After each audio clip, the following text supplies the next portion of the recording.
Keep it locked in right here at TonyBasilio.com and on your Tony Basilio app. And hey, do us a favor. Spread the word.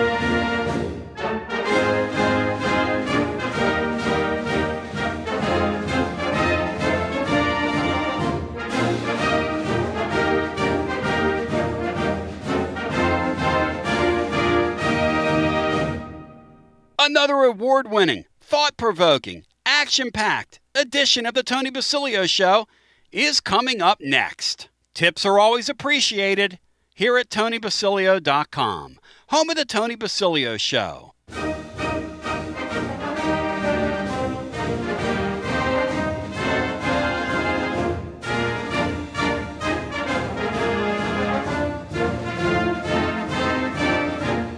You're listening to FM 105.7 and AM 1340, WKGN Knoxville, and W289CU Knoxville, Fan Run Radio. John Adams, help me out here. As John Adams is in here, produced by Jennifer Morris, Next Move, SmokyMountains.com. Hola, amigo, as we say after Pavia's display. Hola, amigo. How you doing today, brother? Good to see you. I'm doing well, Tony. Thanks for asking. Today I want to focus on just how nutty college football is, and I want to talk about how Lane Kiffin's crazy. And I want to say Lane Kiffin's crazy, but college football's crazier. And then some stuff about the Tennessee Vols. How would you encapsulate all that? Help me out here. I'm looking for a heading, and I'm going to put this up for people to find as part of our Twitter video. And we also have the Rock up today. We're going to have the Rock up, which has Fire Tim Banks on it. How about Lane Kiffin is the face of a crazy sport? All right, Lane Kiffin. A face. The face. The face. Of a crazy sport. The face of a crazy sport. Matt Dixon, have you been following the stuff coming out about Lane Kiffin? All the fun about Lane, all the stuff about his dog, and all that stuff, Matt. Have you been following it?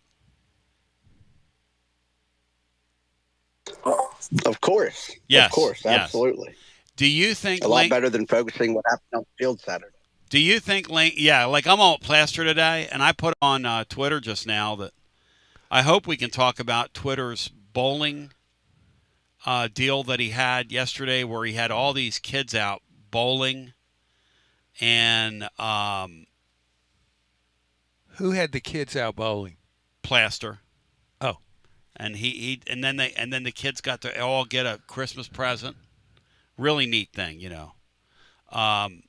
And he's done it for years. He's just a great guy.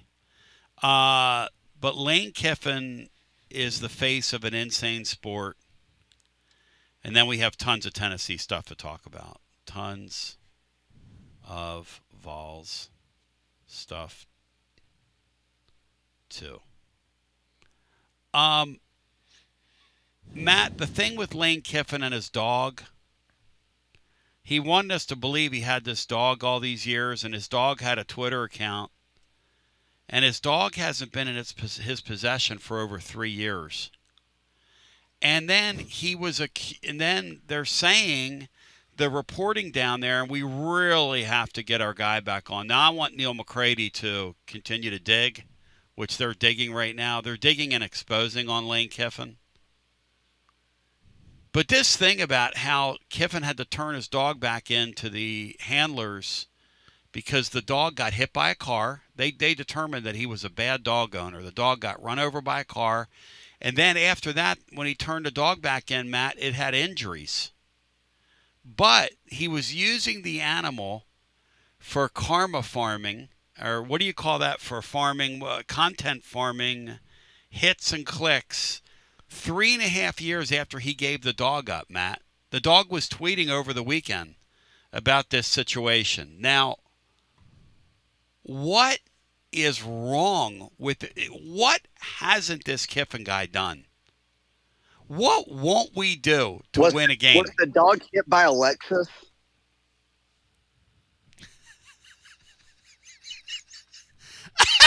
That's terrible. I love my doggies. What do you say about a guy that would give a dog up? Look, the late great Farmer Charlie took Benny, who I miss every day, because I love dogs. I think about Benny all the time. He's at the farm now. Benny bit like 3 people here. One night we were up. One night I was taking a nap, but Benny was pacing back and forth like a caged lion looking at me, John, like he was getting ready to bite me. And he bit basically everybody in our house but me and Laura. He bit our kids. He bit Laura, that's right. I'm sorry, I forgot about that. My bad. But we rehomed him to a farm where he beat up.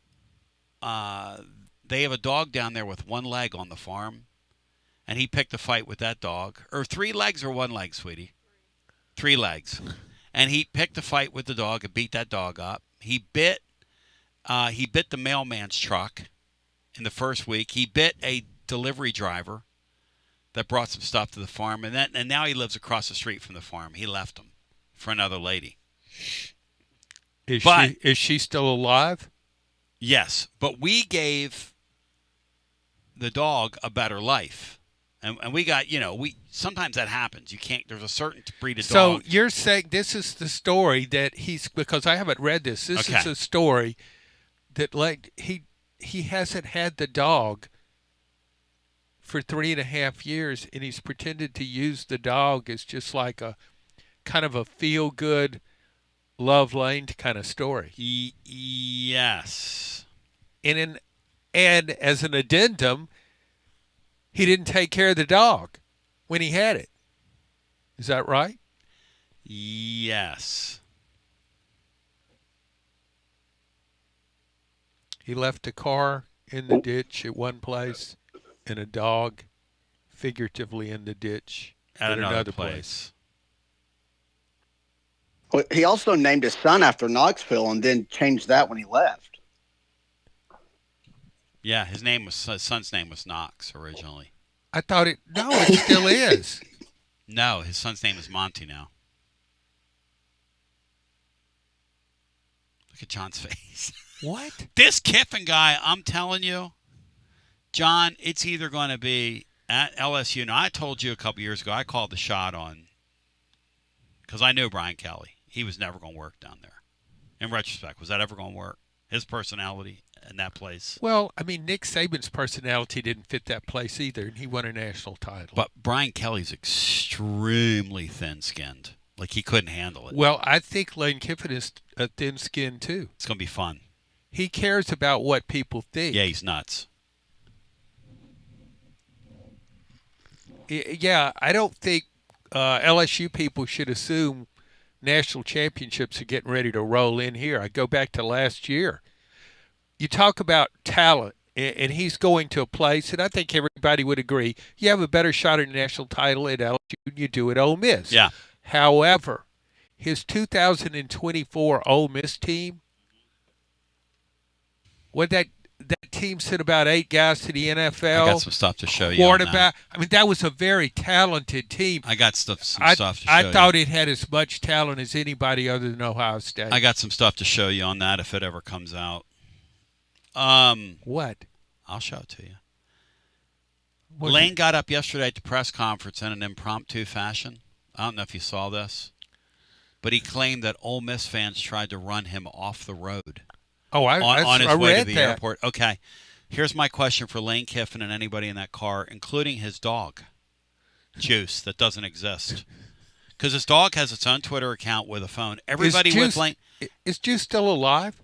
Everybody with, we don't know. Everybody with Lane. For all I know, Juice lives in Knox County now. Somebody went down there and adopted the dog, or he's in Enid, Oklahoma. Maybe he never was. Yeah, Maybe he doesn't even exist. Maybe Lane took him for a walk, took a few snapshots of him, went down because I see some people walking in the park and they'll do this thing where their mission is to walk with these dogs to get them out and get them exposed. So people go, I love that dog. People do that. Like Nashville Lee does that in Nashville. Nashville Lee has a heart for dogs. Nashville Lee would never karma farm. What is that? Not karma. What does he call that, Brian? Matt? It's some kind of farming where you're trying to farm for clicks and hits. Engagement farming. Engagement farming, not karma farming. I've never heard of karma playing farming with before. dogs, That's a new playing one. with dogs is bad karma farming. If you believe in karma. Okay, let's go back. Is the dog rep by Jimmy Sexton too? Interesting. So Josh Heupel gave a quote yesterday to Chris Lowe that I think is one of the more curious things that Josh Heupel's ever said, because he doesn't say anything. Never. But he did say something yesterday. And when I first saw this, I thought, oh, that's no 3.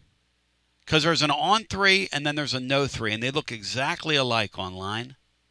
And no 3 is like the on 3 parody account. And Matt, has no 3 ever gotten you? Because it gets Bino every time. Has no 3 ever gotten you? It's gotten me a few times with their reporting. Here's what Heupel said.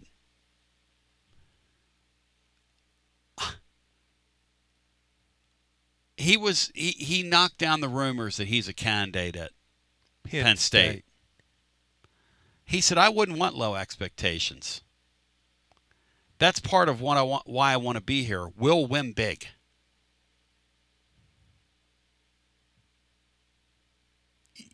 You just finished your 5th year. When are you going to win big?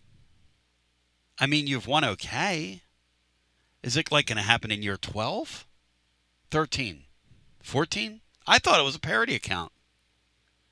Did they comport themselves in the offseason like somebody planning on winning big?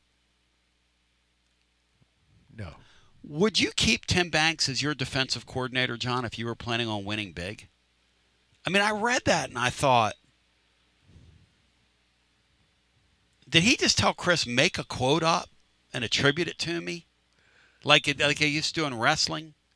Like it's a Bill Apter magazine? I mean, well, if Chris... That cannot be Josh Heupel saying that. If Chris Lowe wrote it, I believe it. Oh, no, I believe it. And Heupel said it to him. But I thought, because back in the old wrestling magazine days, they would just write the stories and this guy here, and this is what he would say. Make me look good here. Yeah, this is what he would say. Right. Sure.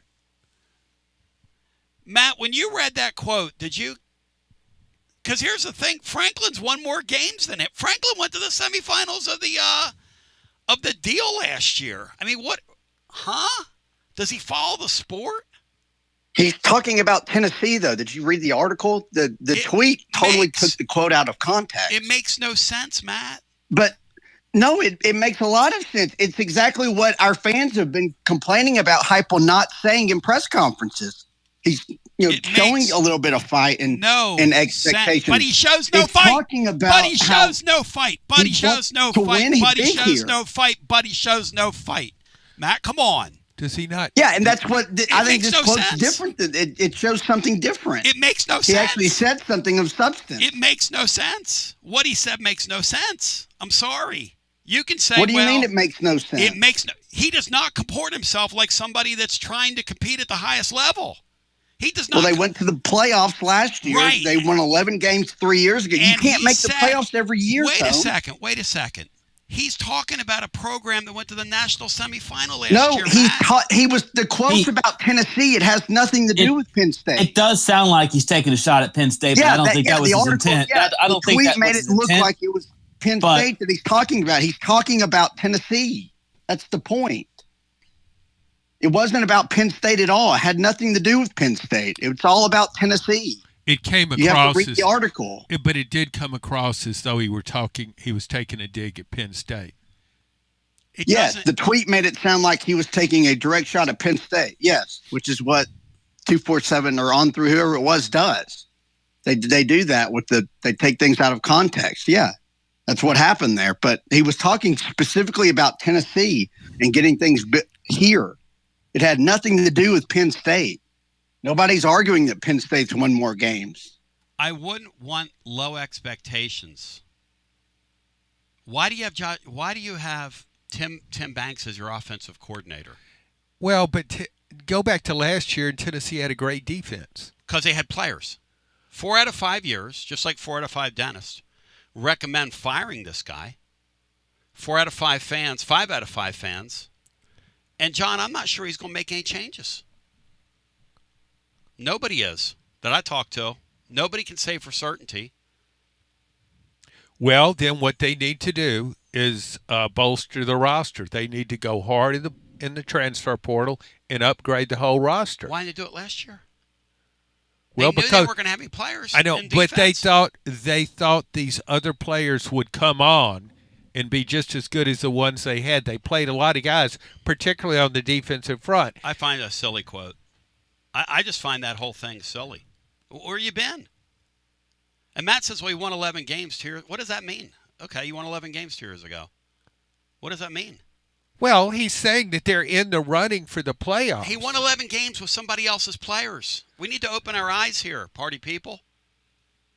Okay, he won 10 games last year with his players. Fine. Fine. He won 10 games with his players. I mean, he made the playoff last year. Yes, he did. Okay, you got to give him credit for that. I give him a lot of credit. Okay. I like him. I want him to make it. Doesn't sound like it. Yeah, it doesn't sound like it. Well, I'm mad. I mean, the guy steps up and gives a quote to the media that we've been begging to say, and we just rip the guy and say he's delusional for it. I am ripping that. There's a reason he doesn't say anything. That's a delusional quote. I am ripping it, and it is because it doesn't jibe with how they conduct themselves. If Tony Vitello wants to say something like that, I got it. If Rick Barnes wants to say something like that, I got it. You can't sleepwalk and let Nico run all over you and then tell me I embrace expectations or whatever that is. And I want to be at a place that has expectations. What does that mean? I'm sorry. And no, I didn't read the article because I'm not going to read that. I have zero interest in reading. I have zero interest in reading that article. That sounds like some of the people that email me and they didn't read my column, ripping me, and they didn't even read my column. Here's the point. They just saw the headline. Here's the point on reading the article. Words are cheap. He's got to show us now. And I don't know if he knows this or not, but he's on the CLOCK. Well, he's embracing that. He's saying he's embracing that. He wants these high expectations. He wants people, John, to be angry. John, do you believe that? That's what I'm asking the living fan today. Do you believe that? I believe that's what he said. Do you believe that? Does he comport himself like somebody that... Oh, I don't think any coach wants high expectations. Okay, that's what I thought. None of them do. That's what I thought. No, but they're always going to... They'll say that, but no, of course they don't. Are they going to hit the portal like their hair's on fire? They need to. Yeah. This is a... If they don't, if next year doesn't go well, he could lose his job. Mm-hmm. But I think he's got to realize that.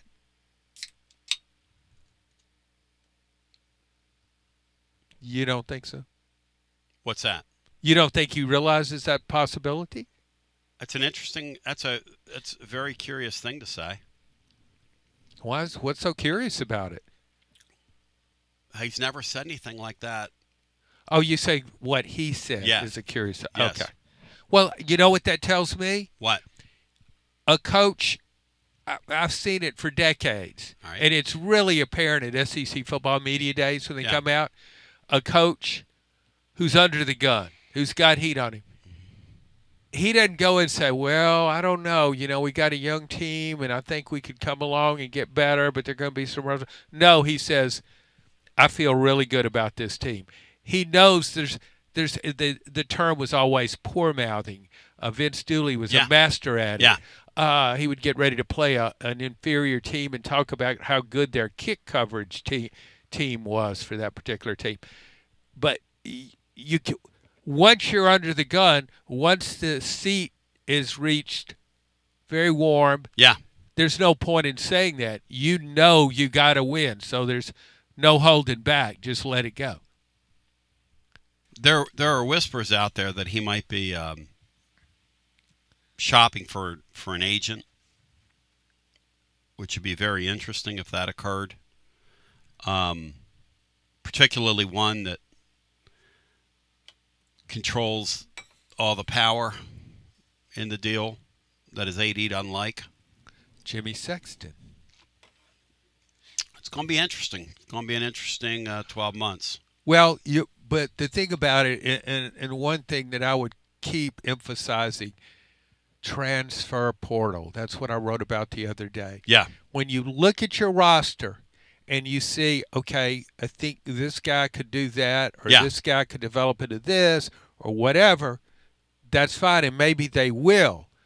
But if you look at somebody in the portal and you see video of him and said, this guy's better right now, then you got to try and get that guy.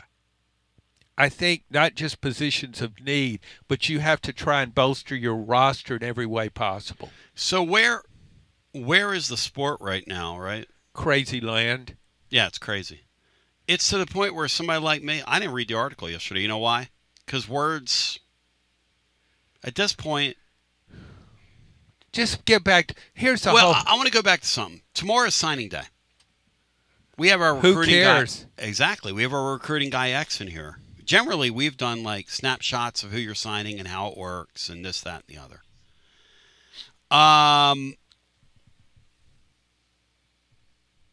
This is X tells me, Tony, I don't want to do that tomorrow. What I want to do is I want to look at some of the people in the transfer market that they can get. And I'm going to bring a list of quarterbacks in here tomorrow. He said, I've been doing my research. Veteran quarterbacks that I think Tennessee should look at that could be gettable, that I hope they're talking to. And he's kind of going to nose around today and see if they're poking around on any of these guys already. Because I made a list the other day of quarterbacks. You know what I did? I went down, I looked at NCAA stats. Yep. And I went down the total offense leaders, and I looked at quarterbacks rushing. Yeah. Because I want a quarterback. Diego Pavia is a perfect quarterback for this era, and I think for Heupel's offense. I want a guy that's a runner too, but he's got to be a good passer. He can't just be a good athlete playing quarterback. Can't just be a runner. But those are stats: total offense and rushing yards for quarterback. Put those together.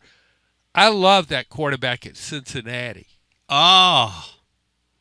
Ewad, thou shalt not covet thy neighbor's quarterback. Hey, that's the nature of the sport now. When you watch guys, you go, hey, he looked pretty good in our uniform.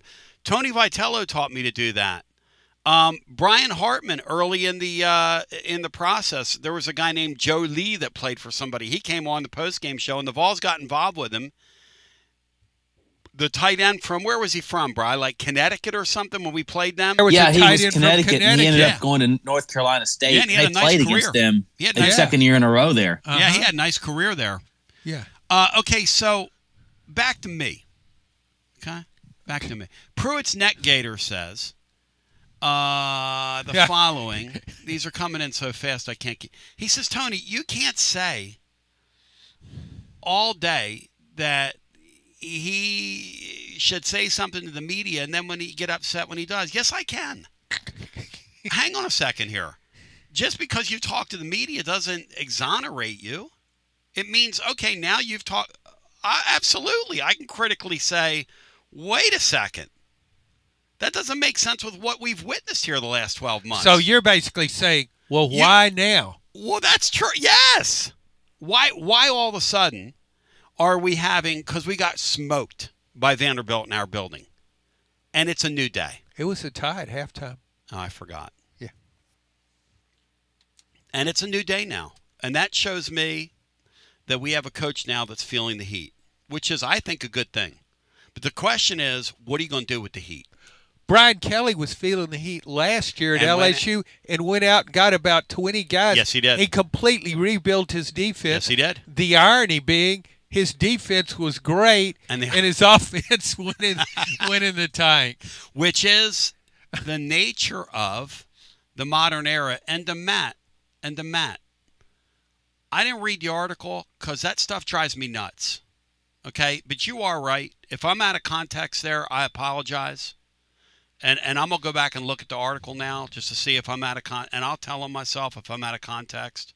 Well, and aggregators and sites do, and John knows this, we all know this, will take a quote and take it, because if you can get clicks with the hit quote, you're going to get clicks with the quote. And if I can make Penn State fans, I'll make Penn State fans mad. If I can listen, the Penn State search, they're making us in 2017 look prepared, fired up, focused, and prepared.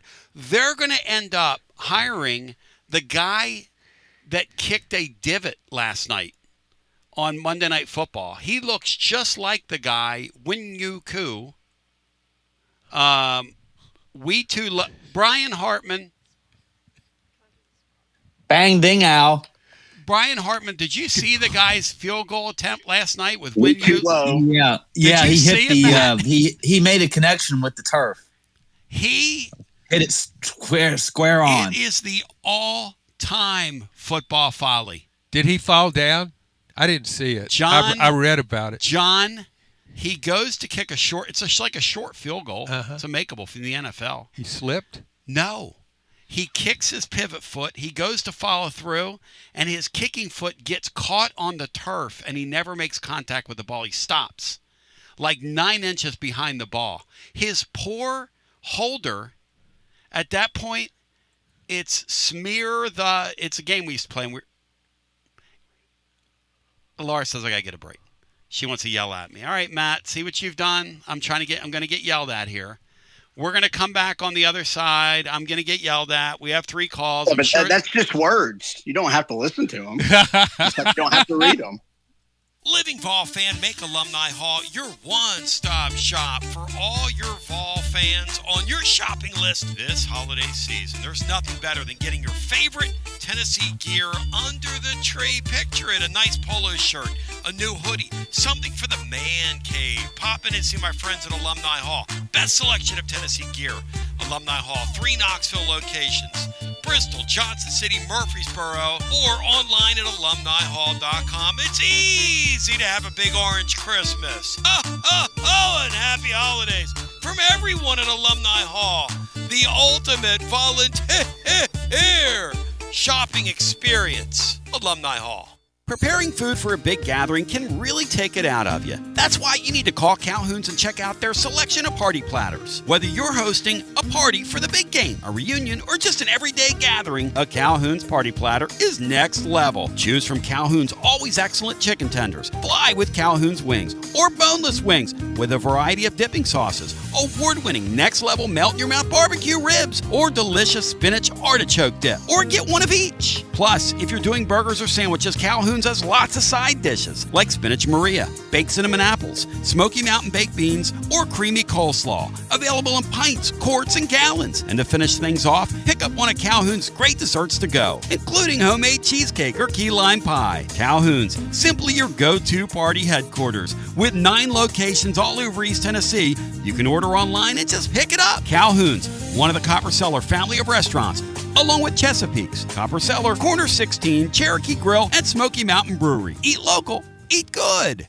When it's time for your next move, you want to get your precious belongings from point A to point B with your peace of mind intact. That's why you need to call my friends at Guffon Moving and Storage, East Tennessee's moving legend. Guffon Moving and Storage has been helping East Tennesseans move since 1887. That's 138 years. 5 generations. That's even longer than the Dooley, Jones, and Pruitt era combined. Gufon Moving and Storage are pro movers, serving Knoxville, surrounding areas, and interstate moves too, both residential and commercial. And we'll provide you with personalized service that other corporate movers simply cannot. We know how to move all types of items. We pay careful attention to our clients' valuables. Your satisfaction as a customer is our absolute priority. As the oldest continually owned and operated family moving business in the United States, when it's time for your next move, it's Gufon Moving and Storage. And storage, it's secure and vaulted. Our newest offering of commercial storage logistics, we offer receiving, storage, and delivery services for all your business logistic needs. See more at Gufon.com. That's Gufon.com. Or check out the link at tclub.team. When it's time for your next move, East Tennessee's moving legend, Gufon Moving and Storage. Life never stops moving. And between the 30-minute commutes, daycare pickups, weekly soccer practice, Tuesday night yoga, X number of coffee runs, and that weekend trip to Grandma's, you're racking up the miles. What you need is a tire that can keep up. A tire designed for doers. A tire that's going to last. Like the exceptionally long-lasting Michelin Defender tire. With an 80,000-mile warranty and the safety and comfort you expect, you can forget all about the miles ahead and focus on getting to your destination or conquering your to-do list. Fleet Tire, I-275 exit 1B at East Woodland Avenue in Knoxville. That's Fleet Tire, I-275 exit 1B at East Woodland Avenue in Knoxville. Fleet Tire. Inward Half is committed to the game and the memorable moments that happen in between. From the tee box to the tailgate, from the green to the big game. For the first birdie with Dad, the first big win with Mom. Friday night lights, Saturday superstitions, Sunday traditions. Fall into the comfort and unparalleled performance of Inward Half. This fall, enjoy the walk-in. Are you tired of hiding your smile because of crooked teeth? At Knoxville Smiles, we've got the perfect solution. Invisalign. No metal, no wires, just clear, comfortable aligners that straighten your teeth without anyone noticing. Eat what you want, smile with confidence, and see results in as little as 6 months. Call us today for more information about Invisalign, 865-539-1776, or just visit us online at knoxvillesmiles.com. Smile brighter with Knoxville Smiles.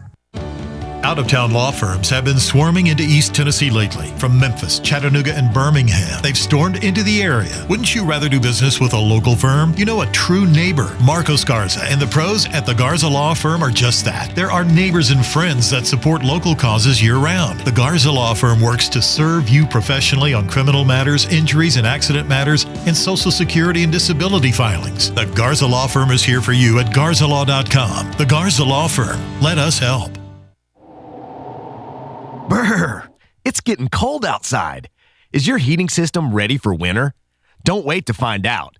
Pipe Wrench's $79 heating system tune-up ensures your HVAC is ready for those cold nights so your home stays warm, safe, and worry-free all winter long. Our certified technicians inspect, clean, and fine-tune every part of your HVAC system for maximum efficiency and comfort. And with our same-day service guarantee, you won't be left out in the cold waiting for help. We make it easy with free on-site estimates for replacements and free second opinions on repairs. Call or schedule your $79 heating system tune-up online today at PipeWrench.com. We are committed to keeping your home cozy and worry-free this holiday season. Pipe Wrench Home Services, trusted in Knoxville, Maryville, Oak Ridge, and neighboring communities for over 20 years. And as always, same-day service guaranteed or the visit is free. For standard systems only, visit PipeWrench.com for details. Basilio here with Alan from WeShipFloors.com. Alan, is it one word on this? Alan at WeShipFloors.com. The sale has been extended 1 week. The sale extended 1 week. Hit it, Alan. Tony, Black Friday is the biggest time of the year for us. We're going to do a 40% off sale. That's what we're doing to everybody else. But for the Tony Basilio listeners, we're going to do 45% off. So you get an additional 5% off, which should be hundreds of dollars. All you got to do is use the promo code Tony. But for the real listeners, we're going to do another promo code. The second promo code is going to be promo code NEGADAVE. So with the promo code NEGADAVE, you actually pay 5% more. So 35% off using promo code NEGADAVE, 45% off using promo code TONY. We're kind of having some fun here, but when you're talking about 120 Supercore floors, I've shown them over on the website, the video. You can't destroy this floor. Can't destroy it. Floor that I designed. When I say literally millions of square feet, we've got 2 warehouses in Johnson City full of flooring. We're ready to go for any size project. But yeah, it's a remarkable product. It's the best waterproof flooring on the market because we sold everyone else's floors and I designed the floor that's better than everyone else. WeShipFloors.com. Free shipping to all, anywhere in the country. Go Vols, Tony. TB back with you, 865-200-5402. Matt Dixon telling me during the break how disappointed he was in me. You know, I wear it. Tony, let's talk about this Lane Kiffin dog thing. But hang on, Matt's disappointed in me. Matt, I want to talk about. But Matt's disappointed in me. Hang on, I want to hear from Matt here. Matt. Yeah, disappointed but not surprised. John, you're digging into the dog. John, you are a dog lover. Arf, may he rest in peace. I love Arf. May he rest in peace forever. And some of your other dogs. You're a noted dog lover. John's a cat lover, too. I love dogs and cats. You saw the wonderful Jennifer Morris with her Zach Thicket. Incredible dog. Turner is incredible. Love Turner. You've hung out with Lulu before. Yeah, Lulu's a good dog. Oh, my gosh. She's a sweetie. Really like her. Oh, she's a sweetie. Last night I came in. I walked like 8,000 steps in the park, out in the cold, playing my guitar. Nobody's out there. It was so nice. And it's cold, you know, and the wind's blowing a little bit. You know when you walk in the cold, John, how tired you feel? Like you get out of the cold and you're like, God, I'm just... No, I don't feel tired. I just feel cold. Exhausted. Anyway, cold. I think you have to use more energy when we're out in the cold. At any rate, I come in, I'm tired, I'm trying to lay down and get a nap before working on the blog, and my dog had just eaten, and she has this thing after she eats. It's playtime. She brought her little toy over to me. She would not leave me alone. She started chewing on my face, trying to get me to wake up. Not licking my face, like literally like almost chewing on my face. Chewing? Okay. Just having fun with me, you know, kind of nipping at me. She's a sweetheart. Is that Powerlifting Vol said it fits your agenda. Cliff's Notes Tony, Powerlifting Vol said. Okay. Oh, did you see this thing from... Well, how do you know what anything on the internet? That's right. I mean, this is a thing from Neil McCready, but they call it Neil McCreary here. So how reliable is this? He says, I'm told Lane Kiffin and Pete Golding, that's the new coach, his former defensive coordinator, got into a major argument last night while watching the Iron Bowl and discussing future plans. Why don't you take your ass home to watch the rest of that? Goldberg told Kiffin, per a source. This isn't your office anymore. I mean, that reads well on... Back in Alabama days? Oh, this is... Yeah, come on, Tony. What? Well... You know what? Who knows where it's from or how reliable it is or anything. But let's just repeat it. Yeah, it's just good reading on social media. Okay, here's where I'm at with Heupel. I'm in Mizzou. And I'm like, picture me with a Brett Girl haircut and a kind of wavy hair? No, a Brett Girl haircut and a visor on. And big choppers up front. I'm like Eli Drinkafifth right now, man. Show me. Show me, baby, show me. You wearing Crocs? Show me, baby, show me. With horse teeth? And by the way, I'm standing on business today. I'm standing on business. East 10-0 said, I don't like the narrative of blaming our roster. Even if our roster is weak, it's still on your head coach. Well, that's truth in part. I mean, you've got to roster management. That's what it's all about now. Do you want me to inject a Texas Tech reference?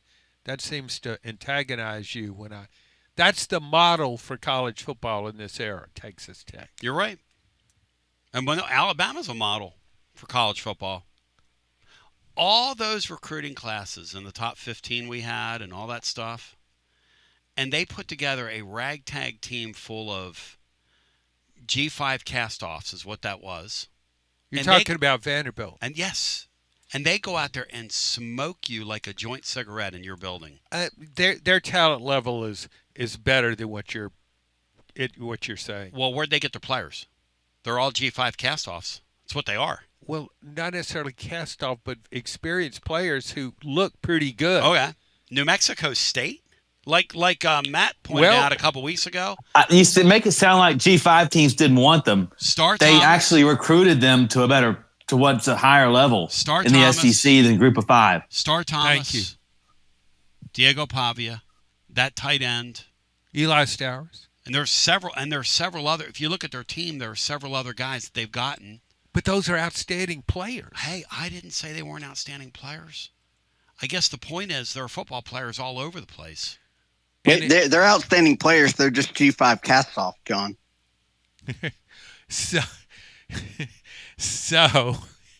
But here's the key. It's not just recruiting good players or getting so many stars by the players recruiting. It's all about talent evaluation. Yep. Talent evaluation. And that's why the NFL model, it's a pro sport now. So you need to use the NFL model. You need a strong general manager. How much does signing day mean to you tomorrow, John? Nothing. I don't even care. I won't even write a column on it. Doesn't matter. Matt, how much does signing day mean to you tomorrow? Somebody that follows the sport. Well, I follow the sport religiously. I don't follow recruiting at all, even when it did matter. But, I mean, the recruiting rankings do matter. Mm-hmm. I mean, Georgia and Alabama will be up there at the top, and they're the two teams playing in Atlanta this weekend. That's right. I mean, A&M's going to make the playoffs, and I'm sure they've got a top 10 class. Texas will be up. Like, it matters. You have to there's just so many different avenues to build a team now. Mm-hmm. And, you can kind of have the program type route, which I think kind of Georgia and Alabama, they still kind of model that, and they supplement from the portal. You can go all in on the portal. You can go all in on whatever. There's so many different routes to take. You just have to make sure whatever route you decide on, you attack that and do it very well. So, there's just so many, Tennessee's kind of leaned heavy on high school recruiting. It doesn't pay off. It obviously didn't pay off this year, but it kind of paid off last year with a lot of those veteran players. So it just, there's just so many different ways to attack this now, and nobody really knows what's the right or wrong answer now because there's just not enough data to kind of show it, any of that. Well, we'll see, though, going back to the Ole Miss thing, in the 2024 Ole Miss team, Kiffin is built in the portal. And every year you say, well, you can't keep doing that. But he's kept doing it at Ole Miss, and he's winning. That 24 Ole Miss team had as much talent as anybody outside Ohio State. I think that team on its best day, you remember what it did to Georgia. I think that team on its best day can play with Ohio State. And I wouldn't say that about many teams last year when Ohio State was really cooking. He had the talent, so why would he think he's got this much better chance at LSU winning a national title when right now he's a few wins away from a national title? And this team isn't as talented as the 24 team in some ways, but in others, its running back is outstanding. Its quarterback is great. Zero defense. No, it's better than that. It's zero not chance. No, I disagree. They're with us on defense. What do you mean? It's like watching us play. They almost beat Georgia. And yeah, so they did couldn't Tennessee. stop them. But they couldn't stop them. I know, but I'm just... Georgia can't play defense this year. It's bizarre. It's a really strange year. In the well, whole who's great on defense? They're the last team to beat Oklahoma. We've totally watered down the sport so that except for Ohio State. Now, that Ohio State, I'll tell you what, Ohio State and Indiana, I don't know how to say this. And I don't know why they're playing, and I don't know if it matters. If I were both teams, I'd rest my players. Yeah, because I've rested my case. A gentleman's agreement to play only third stringers. I'm serious. Like Matt said, and Matt's right. The problem with this sport is, and Colombo made a great point yesterday, we act like it's still college football and it's professional football. We're reusing a college calendar. We have no commissioner.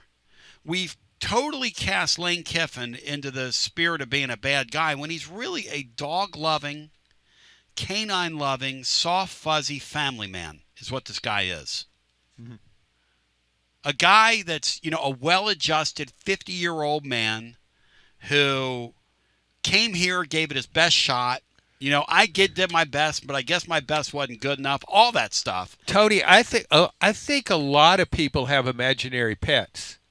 That's not unusual. And he's this made-up juice dog. I mean, I think a lot of people have imaginary pets, and I think he could be psychologically healthy. Matt, if we sat down and did a show on Lane Kiffin, we're like a top 5, where would having an imaginary dog for 3.5 years lie? With some of the stuff we know about. Oh, Dooley had an orange dog that he rolled out to practice. That pewter but that was dog. real, Brian.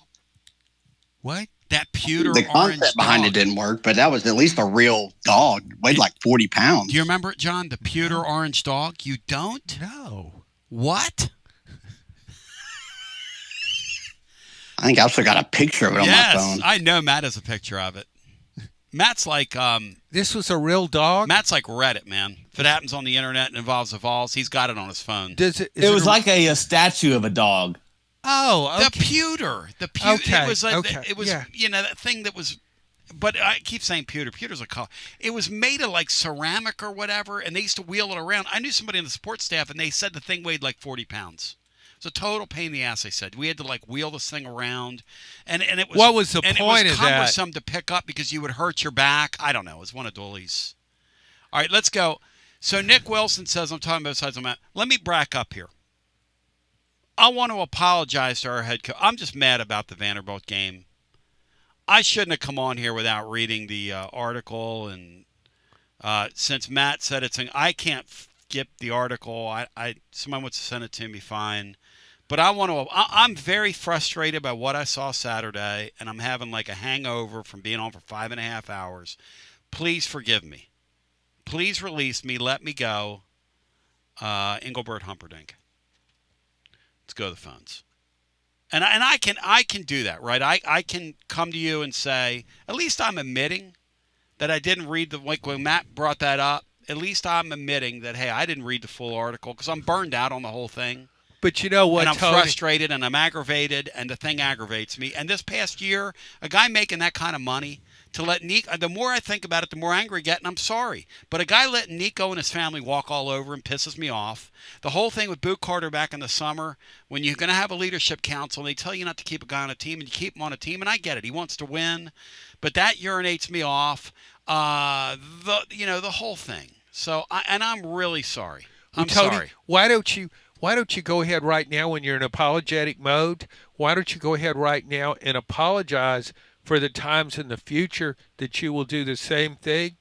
And then you don't have to apologize later with them. Just go ahead and do it now, and that'll take care of it. It'll be good.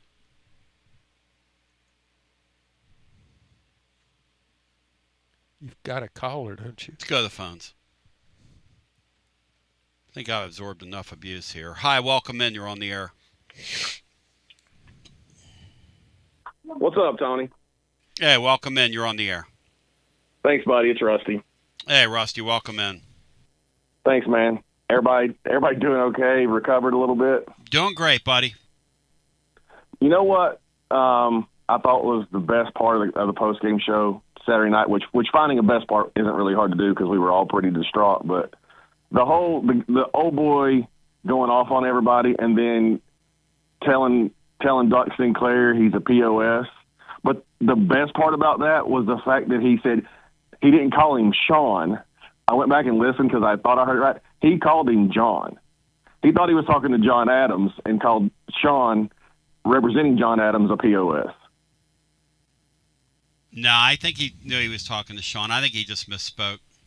Maybe he did just say he was John. Losing his mind. Yeah, he was losing his mind. I'm not sure the guy's not an idiot and did think it was John Adams. But actually, you know what? I am pretty sure the guy's an idiot. So we might be giving him the benefit of the doubt that he knew who he was talking to. Yeah. Can we get him back on to clarify? No. Hey, so the Heisman Trophy come from the winner of the game in. Say it again. You it's broke unfortunate, up there. but they're going to give it to Sagan or Hernandez. Mendoza. Mendoza, yes. They're going to give it to the winner of that game. I'm pretty comfortable saying, but the Pavia kid should get it. What that kid shows you is how incredibly valuable it is to be in an offense for 4 years in this day and age of college football. Every possible thing Jerry Kill and the other guy that's with him that are running basically Vanderbilt's offense, every possible trick, thing they could ever think of throwing at you with that offense, Pavia can do it because he's been in it so long, and then they can add wrinkles to it too, and none of it is hard for him to process or be confused on. It's so valuable having that guy that's been in that offense that long. I agree, but you also have to have the skill set that Pavia does, and he had that even when he was at New Mexico State, and now he's just fine-tuned it and got even better.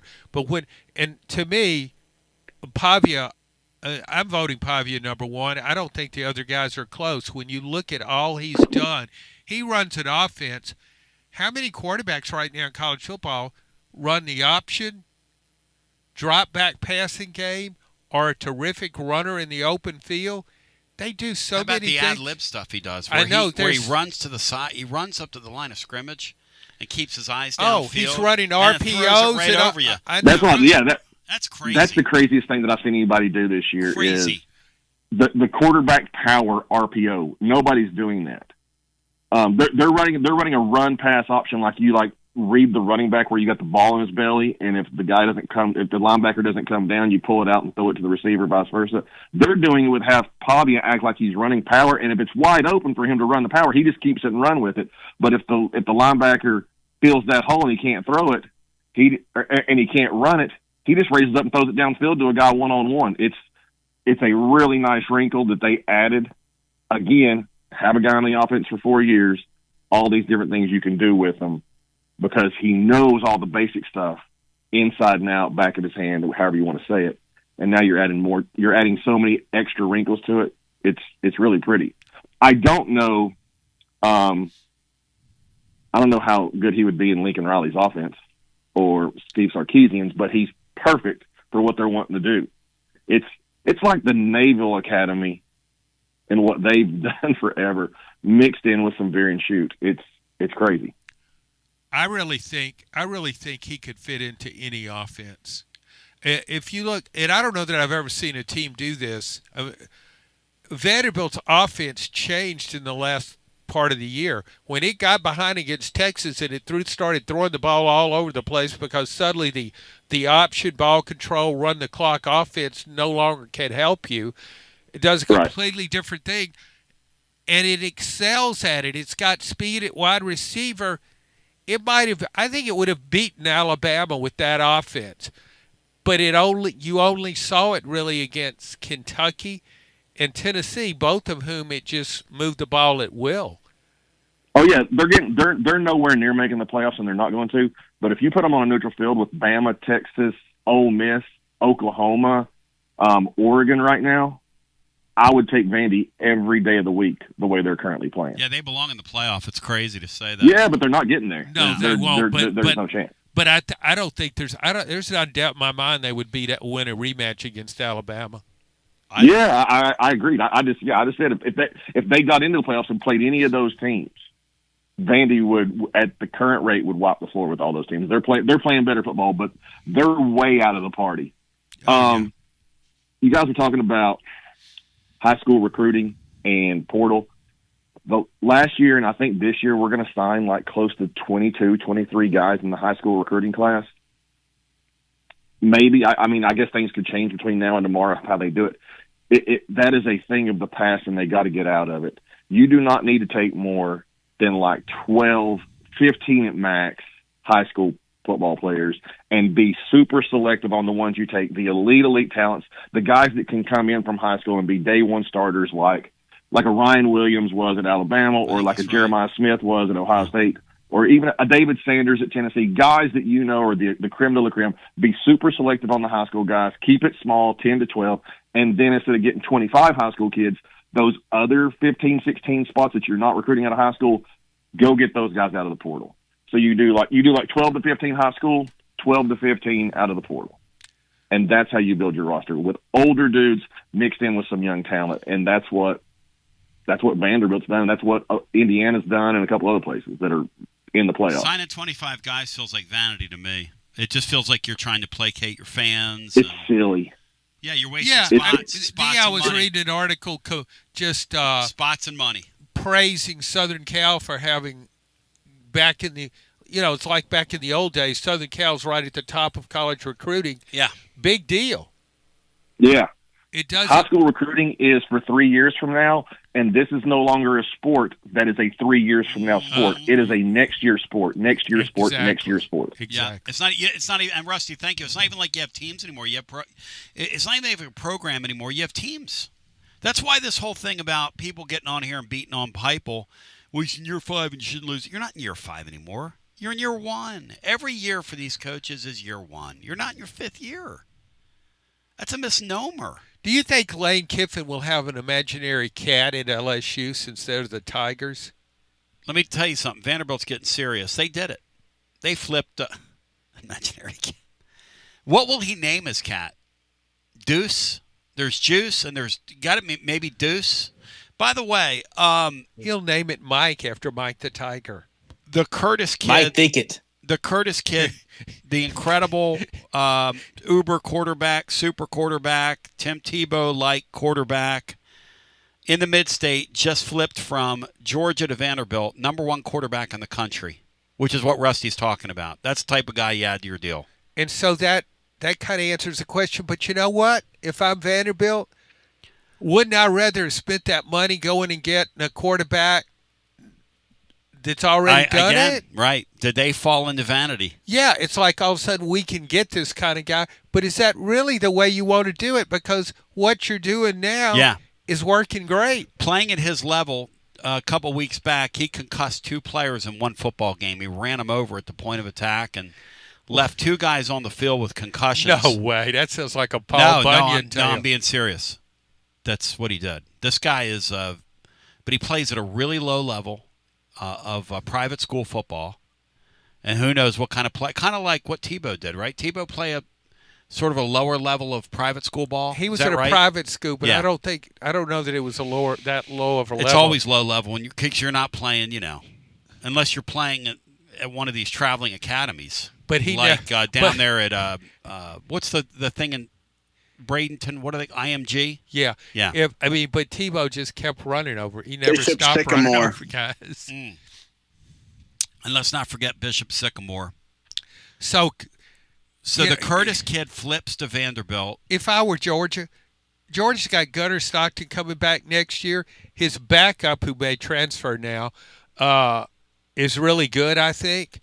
I don't think Georgia's going to have trouble finding a quarterback. Of course not. This doesn't matter. In the old days, this would be the earth would move for a fan base. Big deal. They let Dylan Raiola go to Nebraska. He was committed to Georgia. That's because they've recruited high school and they have guys stocked and they rely on the guys they bring in. Here's what I'm hearing on Tennessee staff changes because they're so committed to this class. They're not going to do anything with their coaching staff, if they do anything at all, till after the signing period is over. In other words, after everybody we're involved with, we want to get signs. From there, we're going to worry about what to do, if anything, about the coaching staff. Versus yesterday, speaking of Nebraska, Matt just tipped my brain here. They went and fired their defensive coordinator. He's like, I don't care if it's eve of signing day. See ya. I'm tired of looking at you.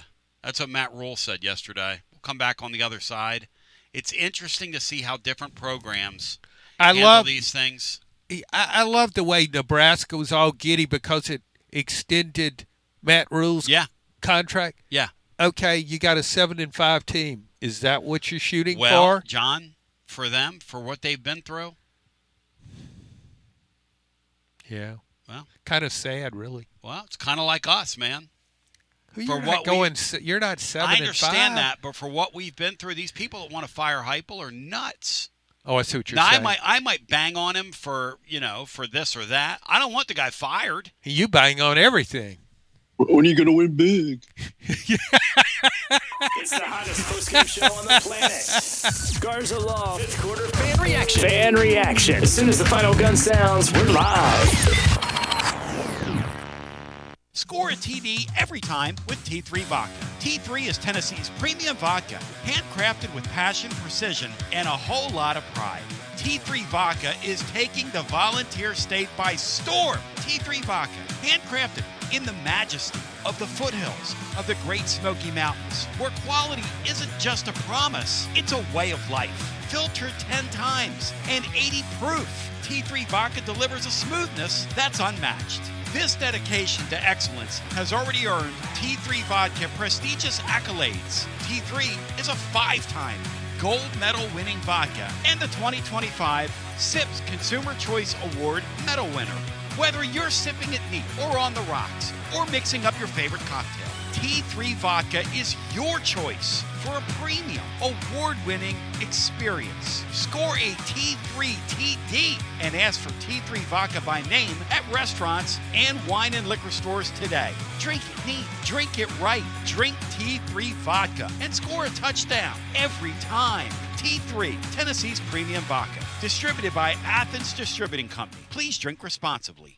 When it's time for a fresh coat of paint, run, don't walk to Walker's Painting. Interior and exterior, Walker's Painting's been making it beautiful since 1999 across the Knoxville area. New construction, repaints, commercial, residential, free estimates available. And get this, mention you heard Walker's Painting on the Basilio show, 10% off your first job. Let's go! Run, don't walk to Walker's Painting. 865-688-1410. That's 865-688-1410. Walker's Painting, making it beautiful since 1999. Check out the ad at the blog at tclub.team. Walker's Painting. Hi, I'm Jim Simpson, owner of Simpson Meats. When's the last time you grilled a really good burger or steak? One your friends still talk about. Our goal at Simpson Meats is to make that happen every time you have a cookout. All of our cuts of meats, steaks, burgers, briskets, and pork are always fresh, flavorful, and sustainably sourced. We are family owned, so we know the importance of knowing how and where your food is raised. We have been putting quality first since 1888. Visit our butcher shop off Lovell Road or online at simpsonmeats.com. Okay, so we really need uniforms and equipment for this season. Can I trust you with that? Cool, I'll just order them online. What? Yeah, I'm gonna hop online and I'm gonna get them ordered. Hold up, that's not a good idea. We shouldn't just spend money on some random online retailer, okay? I mean, it seems pretty convenient. Trust me, it's a terrible idea. Let me simplify this for you. SM Athletics. Okay, how do you pronounce it? SM Athletics? They're the go-to for uniforms and equipment, whether it's for universities, high schools, youth leagues, you name it. So why wouldn't you rather go with professionals who can guide us through the process, design the perfect uniforms, and deliver the best equipment? Yeah, I guess that makes sense. What's the name again? SM Athletics. Right. It's definitely smarter to go with a company that emphasizes customer service, fair pricing, and, of course, excellent products. Exactly. So, yeah, I guess it's settled then. For uniforms and equipment for all sports, it's SM Athletics. Yeah, it's another day, but what kind of day is it really? A day of doom scrolling? Laundry day? Nah, it's a White Claw day. Light and refreshing tasting, uniquely cold way filtered. There's an iconic flavor for everyone. So grab a pack, grab your friends. Make the most of each day with those who matter most. When you're together with White Claw, every day is a once-in-a-lifetime experience. You just gotta grab it. White Claw. Grab life by the claw. Please drink responsibly. Hard seltzer with flavors. White Claw Seltzer Works, Chicago, Illinois. Got a problem tree looming over your home? Call ECR Total Landscapes. Whether it's trimming, removal, or storm cleanup, our certified pros get the job done safely and efficiently. We're licensed, insured, and ready 24/7 for emergency calls. Big or small, we cut them all. ECR Total Landscapes. Call now for a free estimate, 865-384-2012, and mention promo code FANRUN for free stump grinding on any tree removal now through the end of the year. Also, visit us at ecrtotallandscapes.com. Basilio here for Budget Transmissions. TGMD, the great Matt Dixon, took his Ford Escape to budget, and like our gold bullet back in the day, it was a total mess. And now, Matt's back in the game. He's got a new transmission, axle, wheel bearing, both radiator hoses, engine mounts, coolant hoses. I mean, his Ford Escape was about to escape to the junkyard, but he didn't begrudge it. He took it to budget, and now he's on his way back to Omaha. Budget Transmissions, over 30 years in business, conveniently located in Bearden. All extended service contracts are honored. A gold certified Repair Pal member. 865-584-4391. 865-584-4391. Budget Transmissions. Don't begrudge it. Take it to budget. Josh Collins at Collins Insurance Agency. At Collins Insurance, we strive to ensure our customers receive better coverage along with bigger savings. Our community is important to us. We want to provide exceptional service to our customers. Anybody can provide great rates, great coverage, but can you also get great service? And hey, don't just take my word for it. What's up, everybody? Zakai Ziegler here. My family turns to Collins Insurance Agency for the best service, coverage, and price. So don't just go online and get some random insurance. Experience the Collins Insurance difference. Like he said, experience the Collins Insurance difference. CollinsInsuranceTN.com. CollinsInsuranceTN.com. And hey, their Mama ZZ approved. CollinsInsuranceTN.com. Thank you to Josh Collins and ZZ. One more thing, Tony. Go Vols! Yee-haw! I've been hooting and hollering ever since I started betting with the VIP Play app. VIP Play has more than 200 leagues, every bet type you can imagine, live betting and live hosts, all with 24/7 support from real live people when you need them. Start betting better with the VIP Play app today. Don't be a better, be a better with VIP Play today. VIP Play coming soon. Gambling problem? Call 1-800-889-9789. Must be 21 plus and located in Tennessee to bet. Hey there, Basilio crew. Jennifer Morris with Keller Williams Realty. The holiday season is here, and if your plans include unwrapping your new home, then take advantage of less competition and motivated sellers while others are out fighting over parking spots at the mall. Smart buyers are out snagging deals on great homes, and I'm ready to help. Give me a call, 865-694-5904, or reach out at nextmovesmokymountains.com. That's nextmovesmokymountains.com, and as always, go Vols! You're listening to FM 105.7 and AM 1340, WKGN Knoxville, and W289CU Knoxville, Fan Run Radio. If you missed hour one, you missed me stepping in it. What else is new? 865-200-5402. You also missed our real appreciation of Lane Kiffin, who used his dog as a human shield this weekend. You agree with that? I mean, he used his dog as a human shield. I think... Because dogs are people, too, you know. Dog lovers... dog he didn't own.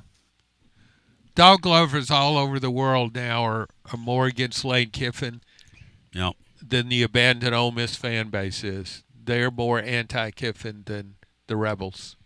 And dog lovers aren't they aren't like the PETA wackos. Dog lovers are dog lovers. Well, remember the Michael Vick story? Yeah. And I always liked watching him play. I love watching him play in college. I know. But after that happened, I just never wanted to watch him again. Man, the love you get from a little doggy and how sweet they are, their natures.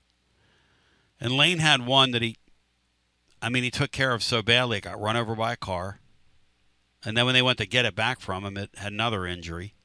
I mean, this poor guy. How would you like to have be married to Lane and you leave the kids at home with him.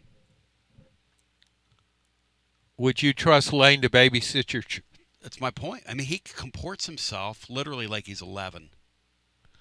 But he has been transformed at Ole Miss. He's a different person. I saw the documentary. Yeah. And they really put him in a tough spot, this thing. He cares about his players. He cares enough, Matt, to try to get most of them down to LSU with him before the playoffs begin.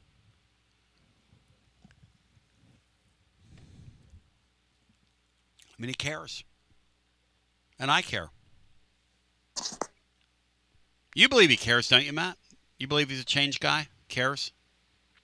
Oh, no. Oh. I never believed any of that. Why would you? Well, I believe that he changed his diet. And he didn't. Well, yeah, he did. He obviously, he's not bloated anymore. And he didn't used to quote Chinese philosophers. Puffy Lane Kiffin.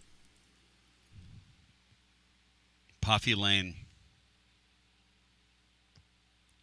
I have a friend. His brother looks just like him, and his name is Jim, and I call his brother Puffy Jim. Let's go back to our phones. Is that? No, my friend's name is. They look exactly alike. Who looks exactly alike? This guy and his brother, and his name is Jim, and I call his brother Puffy Jim. Because they look exactly alike, except one guy's puffier than the other. It's uncanny. Well, I'm sure Puffy Jim appreciates that. He doesn't know it. Oh. I asked his brother, I said, how's Puffy Jim doing? Oh, yeah. Because he doesn't live here. I see. Just have him.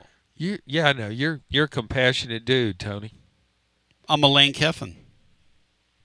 You got any Chinese philosophy you can pass out to your listeners? Yeah.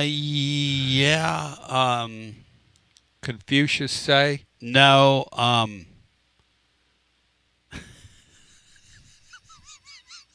Let's go to the phones. John pops me every once in a while. He did right there. Hello and welcome in. You're on our phone lines. Unsponsored phone lines. Hi. You're on the air. Hi. Is it me? It is you. Okay. Hi. Yeah. I don't know. I want to know what you guys think about this. Saturday, it seemed to me like as soon as adversity hit again this year, we just start playing intimidated. Like, and I've been, ever since Cutler beat us, I've been of the mindset at Tennessee, we should never, ever, with the amount of resources we've got, just sheer everything, that we should ever lose to Vanderbilt. I mean, sure, they had the best team since World War II. I get it. They've got a, Heisman finalist quarterback. I get it. They 10 win. I get it. But that does not mean that they should ever have put together enough of the resources to put a team together to beat us. You say that. I think in the old days, not to stop you, because I want to get your thoughts on this. I think in the old days, you're right. I think in modern college football, we need to look at college football like you've got, like it's a brand new sport. And that's Team A, Team B, Team C, Team D, Team E, Team F. That's what the league is. Any of these teams have the resources now, if they spend properly, to go and put a team on the field that can beat Team A, Team B, or Team C. It doesn't matter that they're from Vanderbilt. And here's what's happened at Vandy, because I'm gonna get your thoughts on this. They've got the music moguls now spending money on their program. They've got the Brad Paisleys of the world, and these people that each month get checks in their mailboxes for songs that they've written for life. They call them royalties. These are people that are rich beyond belief, and they've passed the hat among that subsection of people that exist in their sphere down there, and that's how they've built their team. That's what they've done. That's what Vanderbilt football is now. It's no longer that little engine, that little cute thing, that little fun program. It doesn't have enough players or resources. They're simply Team E or Team F now, and we're Team A, B, or C, and they showed you this year. The days of thinking of them as Vanderbilt are done. Because if they choose to buy players, they can buy players just like we can buy players now. Your thoughts on that? Yeah, and I think what's concerning to me on that, with that point, is we did not seem to go out in the portal this year with our hair on fire like they did, make the adjustment that they did. And that's what's most, I think, because Heupel, at the end of the day, with the kind of money he's making, in my mind, that's what you're getting paid for, to go hair on fire to the portal to get what you need to win these games, to put the depth together to win these games so that if Moy goes out in the game, it doesn't look like everything fell apart. You've got a plug and play, and you got plug and play 2, 3, 4, maybe even deep. I mean, to me, with the money that he's making, figure that out. And I am now fire Banks. I think get rid of him. I mean, I think, with just the rushing yards alone that Candy put on us. That was embarrassing. That to me, was embarrassing. That to me is fireable. Yeah. But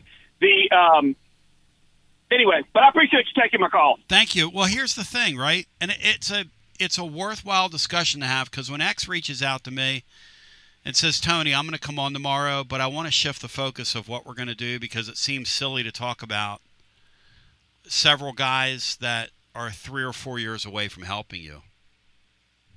Rather than, he said, let's focus on the few that could help next year.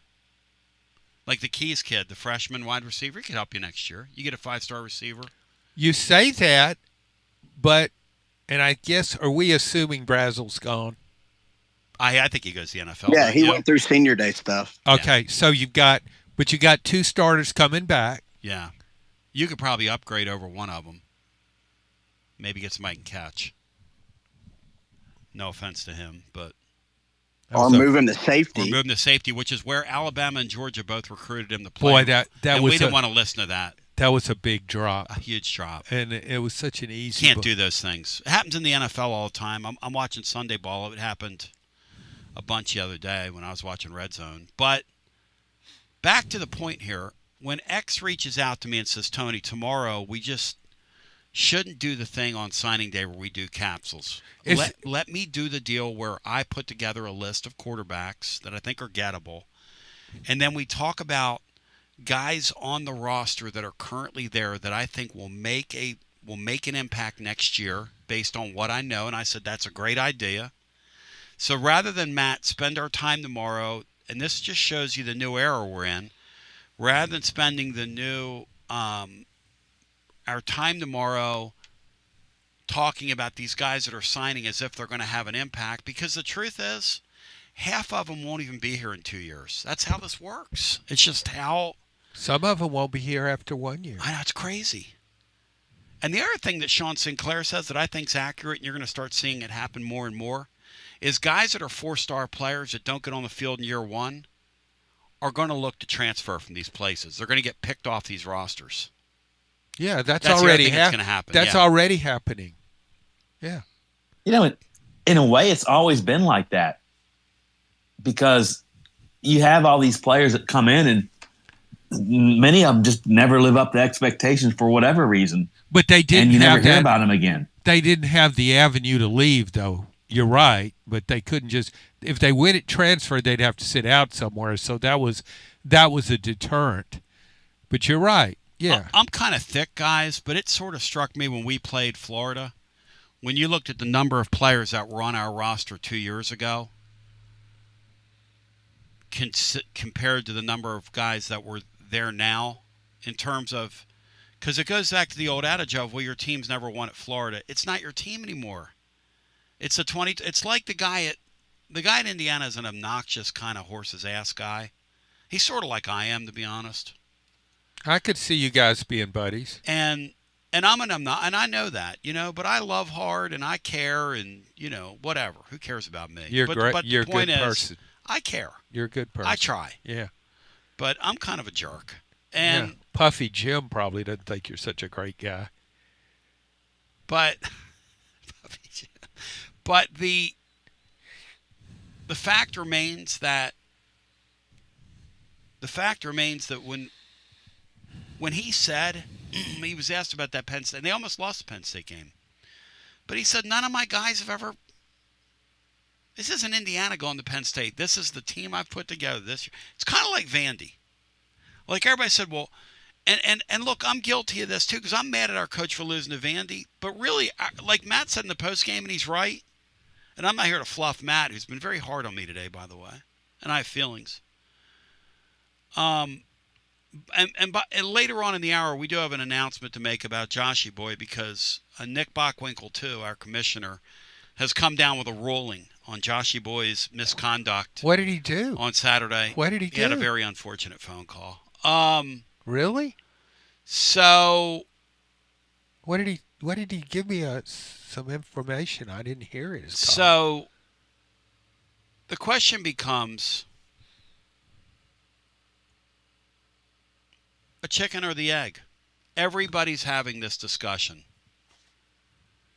What you sign tomorrow, how much does it really matter?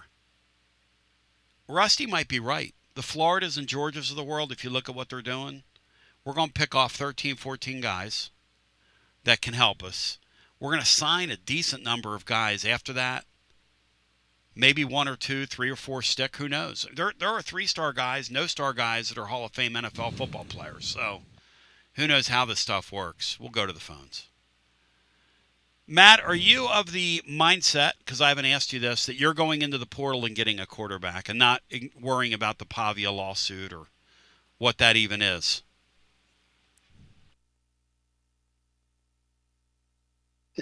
I mean, you certainly need to bring in another guy. Yeah.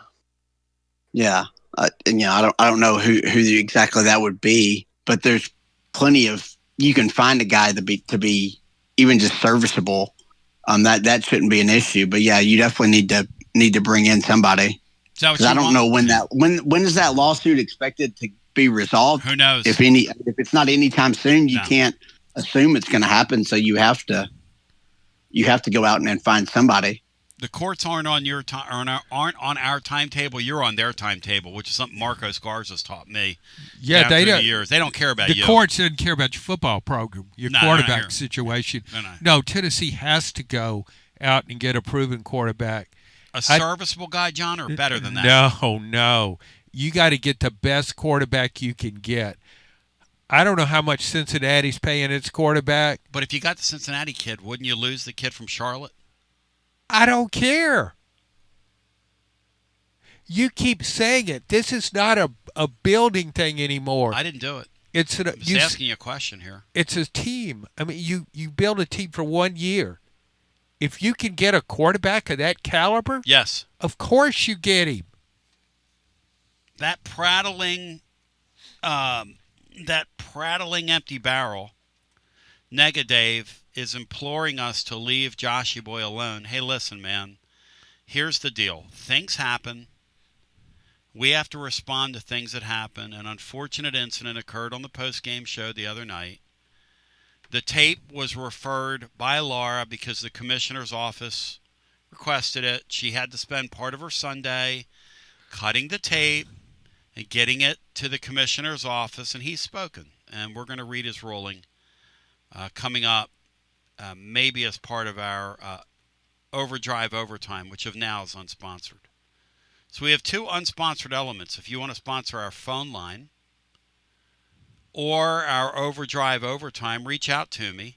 Could I sponsor one of them? No. We'll go to the phones if you want to get in the mix with us.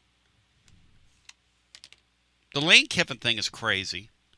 Matt, the Penn State thing, the Penn State thing,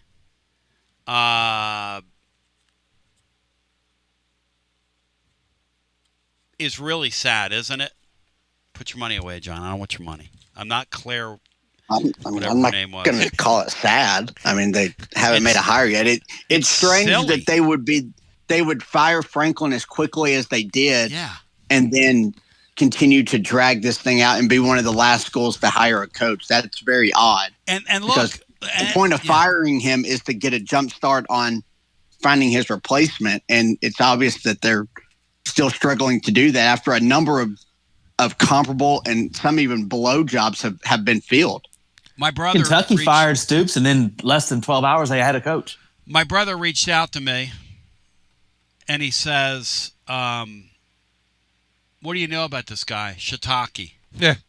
And I said, well, Rich, he was really on the ropes at BYU a couple years back, and then he got off the ropes by beating Tennessee and Knoxville, and then that team fell apart. And then this past year, he won with mirrors. He really ought to have a 6-6 football team. He goes, well, that sounds exciting. And I said, well, you asked me. I'm just telling you. What a shiitake mushrooms, and then they're going to keep him because the Cookie Crumble guy. What's the Cookie? What is it, Matt? Cookie Crumble. I think the Crumble CEO Cookies. of Yeah, the Crumble CEO of Crumble Cookies got on Twitter yesterday and said he's got to fight to keep their coach. Whose coach does he want to keep? They want to keep Shiitake at BYU. Yeah. How do you say his name? I don't care. Kalani Sitake. Shiitake. It's just a bunch of consonants. So Penn State, this really reminds me, this is the kind of thing that Tennessee would orchestrate in the old days before he got Randy Boyd at president and Dundee Plowman at chancellor. When it's got really good leadership now. But when it didn't have good leadership, it reeks of that. Like, we just got to fire this guy. We got to fire this guy. And now, okay, what are you going to do? They weren't in the Lane Kiffin sweepstakes. He had his pick, and he wasn't picking Penn State. I mean, what are we doing? All around college football. Look at some of the guys in this cycle that got. If you're a Florida fan, Tom Brookshire wasn't available. We're going to hire Pat Summerall. I mean, what you couldn't have gone. What are we doing? And you people want to fire Josh Heupel? Now I want him to show some fire and get in the portal and make some changes. And, maybe upgrade his offensive line a little bit so they don't get caved in when we play Vanderbilt. And I would have loved to see him going to get the Concepcion guy last year, but, whatever. It is water under the bridge. But they've got to get some defensive players in here that can play. Or Sean and X tell me there are a bunch of young guys, like this Perlotti guy. It looks like he's going to be a nice player. I really like him. Going to be a nice player. But who knows? Maybe he's going to be an out-of-position guy and a wild stallion. Who knows? He looks to me like he can play, though. Yeah, he's aggressive. I like that. At least he goes forward. And he really sticks out. You know what? He reminds me of guys back in the older days when these teams could build great depth. And you're watching Alabama, Georgia, and they bring somebody off the bench in the fourth quarter of a game. They're winning by 40 points, and you'd go, wow. Look at that guy. Where'd that guy come from? I don't know why that guy didn't play more, Matt, this year. Well, he doesn't know the nuances of the position.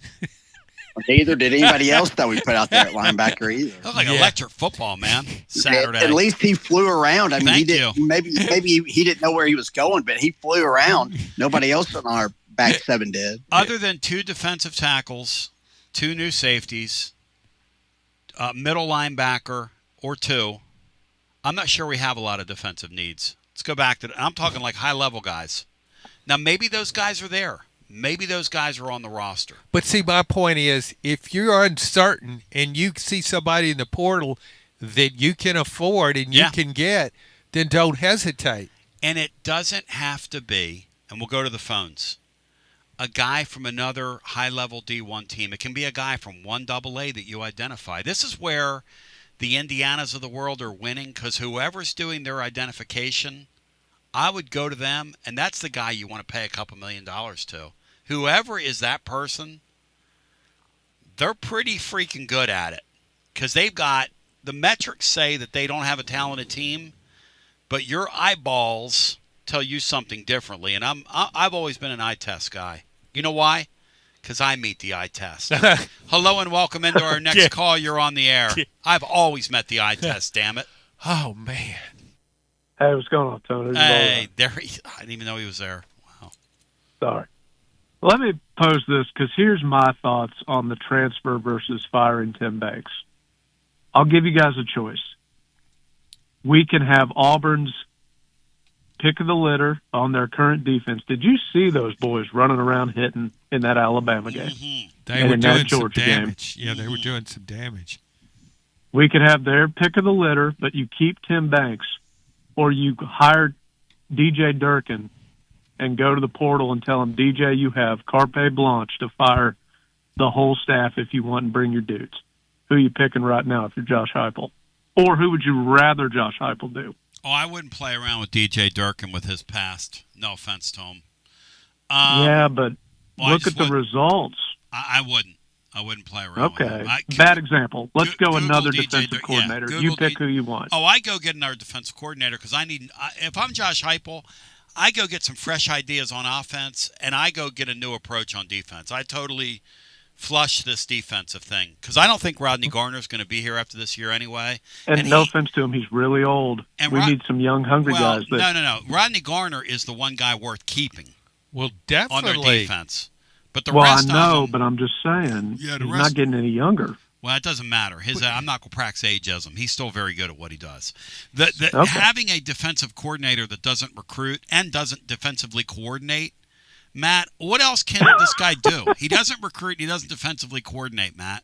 And his position's the worst on the team.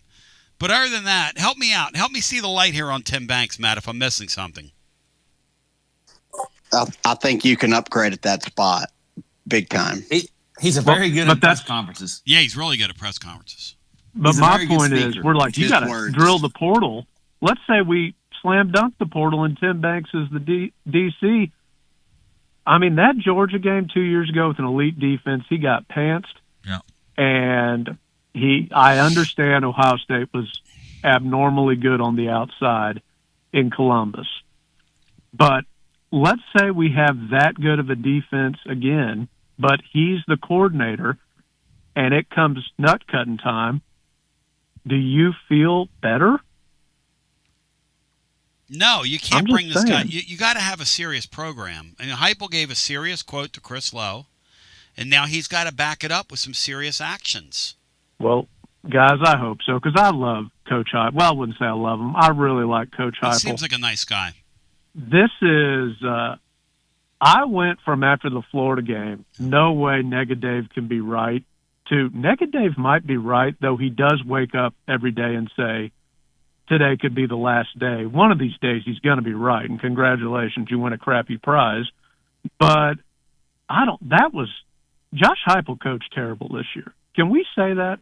That him and his staff were awful. Oh, he didn't have a good year. No, he didn't have a good year managing games like with the headset on. But he made some changes in the offense that were effective. Very good. And that is true. Very good. When I say awful, I mean like slightly above average, which for what we strive to be is awful.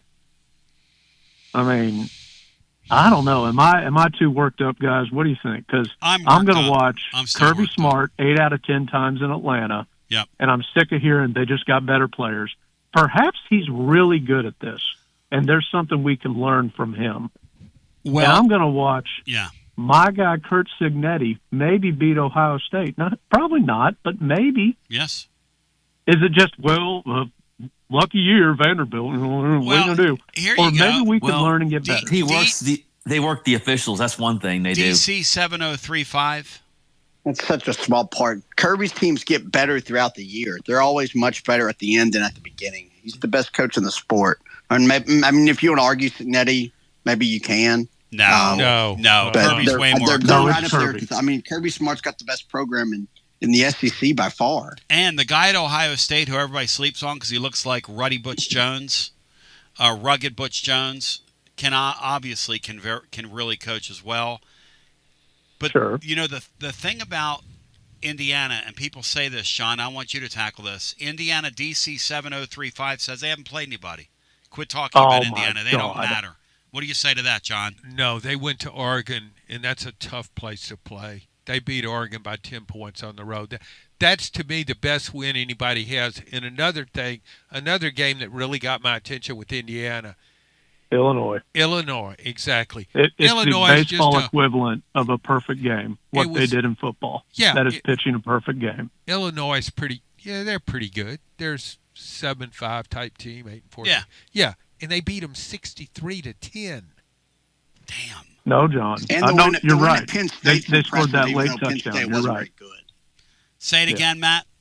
The win at Penn State was a really, really good win that they don't get credit for. But that was, Penn State played hard that day. Yeah. And that's a really talented, even the metrics still have Penn State as a top 20, top 25 team after their season imploded. That's kind of like Tennessee going to Gainesville. And that's still a big win for Tennessee. Sure. No matter how bad Florida is. But Winning like that is nice too. Going to help Indiana. Winning a game like that's going to really help them, I think. That's why playing in a real league matters. And Penn State's one of the only real teams in that league. Like when you look at their league compared to this league, you look at that schedule we have to play next year, y'all. And no team in Ohio State's league will ever play a schedule like that. I mean, ever. Like it's not mathematically possible to do that. That lead schedule is going to be nuts next year. And now Comrade Golish is on it. You got Lane Kiffin and Alex Golish both coming back to Neyland Stadium. You got it. And if he retains that defense, guys, that Auburn team, if they had any semblance of offense, they'd be a very tough out. Well, in my opinion, and that's this year, crazy. Let alone next year. And see that you bring up a good point because retaining the defense, you'll have a fan base now that's motivated to invest.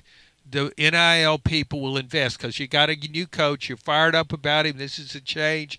So Auburn might be able to keep that defense. Matt, are you buying, selling, or trading the Comrade down there? To what? To make the playoffs? To beat Alabama? To get to the spot we're in. To get to the spot we're in, where you scratch for a playoff spot and all that stuff. No. Selling. He'll scratch for it, but I don't think he'll make it. I agree with that. I sell him. Maybe he does. They'll be fun and exciting, and have and win a game or two, high scoring every year. Well, guys, I'll tell you one game Heupel better not lose in Neyland next year, that Auburn game. He better not lose that game against his old OC if things turn south on him. Well, I'm not saying they're going to be great. I'm saying that, I don't know. Right, thank you. I'm a little disappointed, but whatever. We'll see you guys. Good talking to you. I wonder if you guys rest your starters this weekend.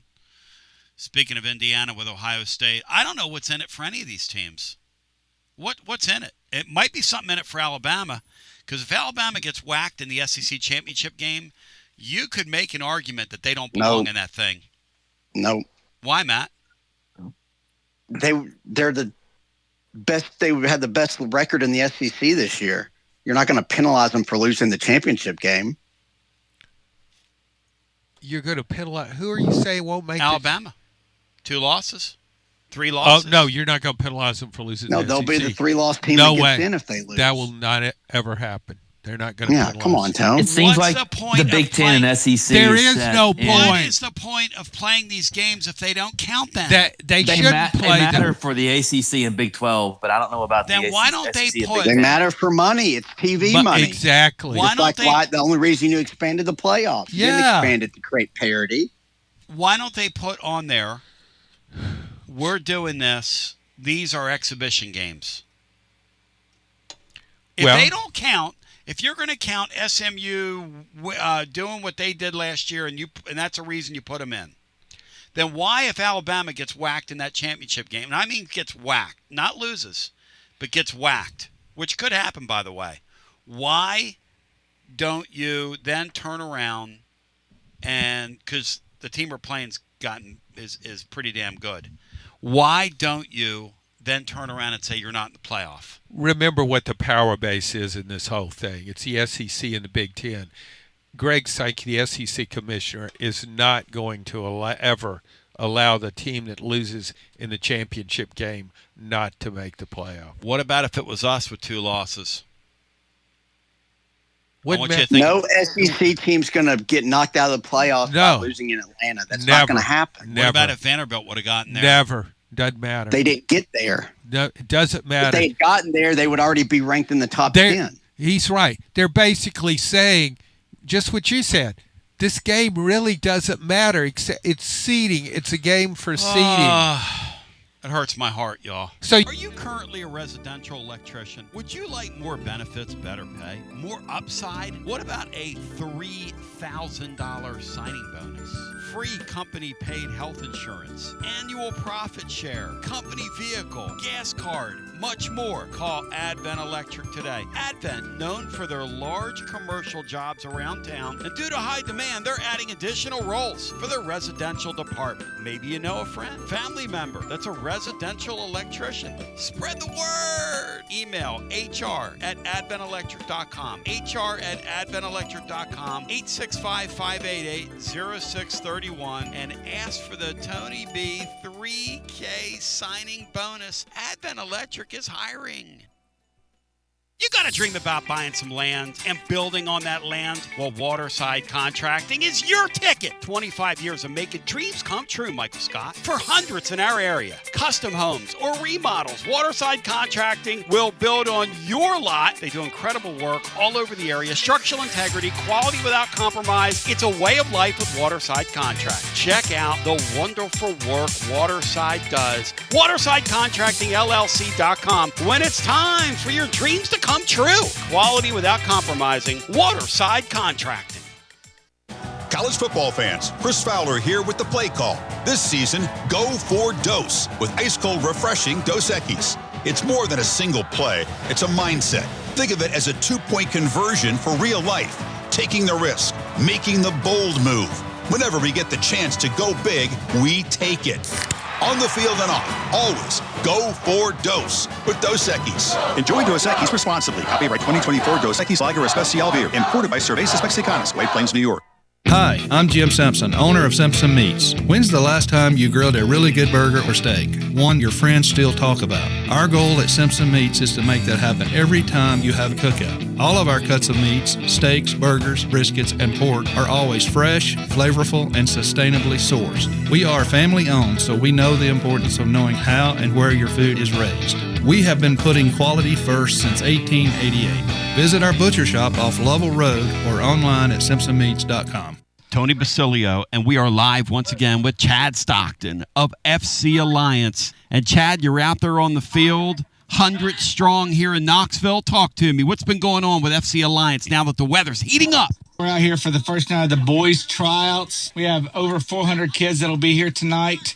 So a lot of exciting times right now for us. Our club team start at U9 and we go all the way through U19. We have over 1,000 kids that come from Chattanooga from the Tri-Cities that make all our teams and make this club what it is today. So we're excited about it. We finished the younger kids a couple of weeks ago. We just finished the girls last night, and now we're on to our older boys program as we speak right now. And we're blowing and going in the Tri-Cities. Tell me about it. We started FC Alliance North 1 year ago, and coming off the first year, we are the largest, most competitive club up in the Tri-Cities area. We just finished our tryouts last night.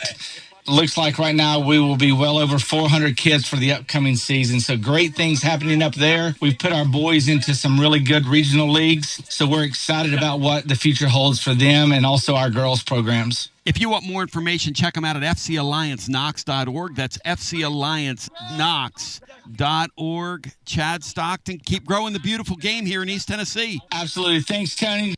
Tony Basilio along with the great Mark Griffin. And we're here to talk about our friends at Performance Medicine. And Griff, their slogan, stay educated, stay healthy. That's you. Wow. I really like to think that, Tony, and I'd like to give Dr. Rogers a lot of credit because I definitely want to stay educated and healthy, and knowing that he's putting the time and effort in to make sure of my care. I want to encourage your listeners to put the time to learn and become educated and get to know Dr. Rogers and see if it can help with your health as well. And there's a really, really easy way to do that. In fact, they've got their own YouTube channel. You can see Dr. Rogers for himself with his staff. It's called The Performance Medicine Show over at the Performance Medicine channel over on YouTube. Also, more information at performancemedicine.net. To our friends in North Knoxville, a brand new location over in Fountain City, now accepting patients. So many ways to reach Dr. Rogers. And like they say, stay educated, stay healthy. Performance Medicine, online, performancemedicine.net. Located in Knoxville's historic Old City, Barley's offers great food, live music, the best draft beer selection in town, and now your new favorite place to watch sports. Their indoor projector is perfect for any weather, and they've revamped their upstairs area with more TVs to take in all of the action. Their menu features hand-battered chicken tenders, juicy burgers, fresh salads, and the tastiest pizza in Knoxville. You can enjoy their happy hour drink specials daily from open until 6 p.m. Barley's Tap Room and Pizzeria. When it's past high noon, it's time for a vodka soda made with a vodka you've actually heard of. I'm talking White Claw vodka soda made with White Claw premium vodka. JB Smooth only drinks vodka soda made with the world's smoothest vodka. And you can too. Pick you up a bottle of the triple wave filtered vodka that's been distilled 5 times. White Claw premium vodka comes in 4 flavors: black cherry, mango, pineapple, and just vodka. You haven't had vodka like this. No one has. White Claw Premium Vodka. Please drink responsibly. The season of giving reminds us of what truly matters: community and connection. Hi there, Jennifer Morris here with Keller Williams Realty. As the year closes, I wanted to take a moment to sincerely thank you, my Basilio family clients. Thank you for trusting me with your most important decisions. Whether it was finding your first home or successfully closing a chapter, your trust means everything. I look forward to new and continued relationships through the new year, and feel free to reach out to me at 865-694-5904 or nextmovesmokymountains.com. That's nextmovesmokymountains.com, and of course, go Vols! Basilio here with my buddy, Conexial Kristen. Hey Tony, good to see ya. Conexial builds fleet technology that helps transportation and logistics companies win big. Live GPS, easy ELD and compliance tools, AI dash cameras, and asset tracking, all backed by the .1 U.S. customer support team. Want a better playbook for your operations? Visit Conexial.com/Tony. That's KONEXIAL.com/Tony. Conexial, built for drivers, trusted by fleets, and proud Vol fans. Tony B, back with you. It has been a fun, spirited, in-your-face disgrace kind of show today that I've had to get on the air and apologize for my misconduct earlier, which what else is new? Speaking of misconduct, ladies and gentlemen, boys and girls and children of all ages, I've got to say we have a couple of different misconducts today.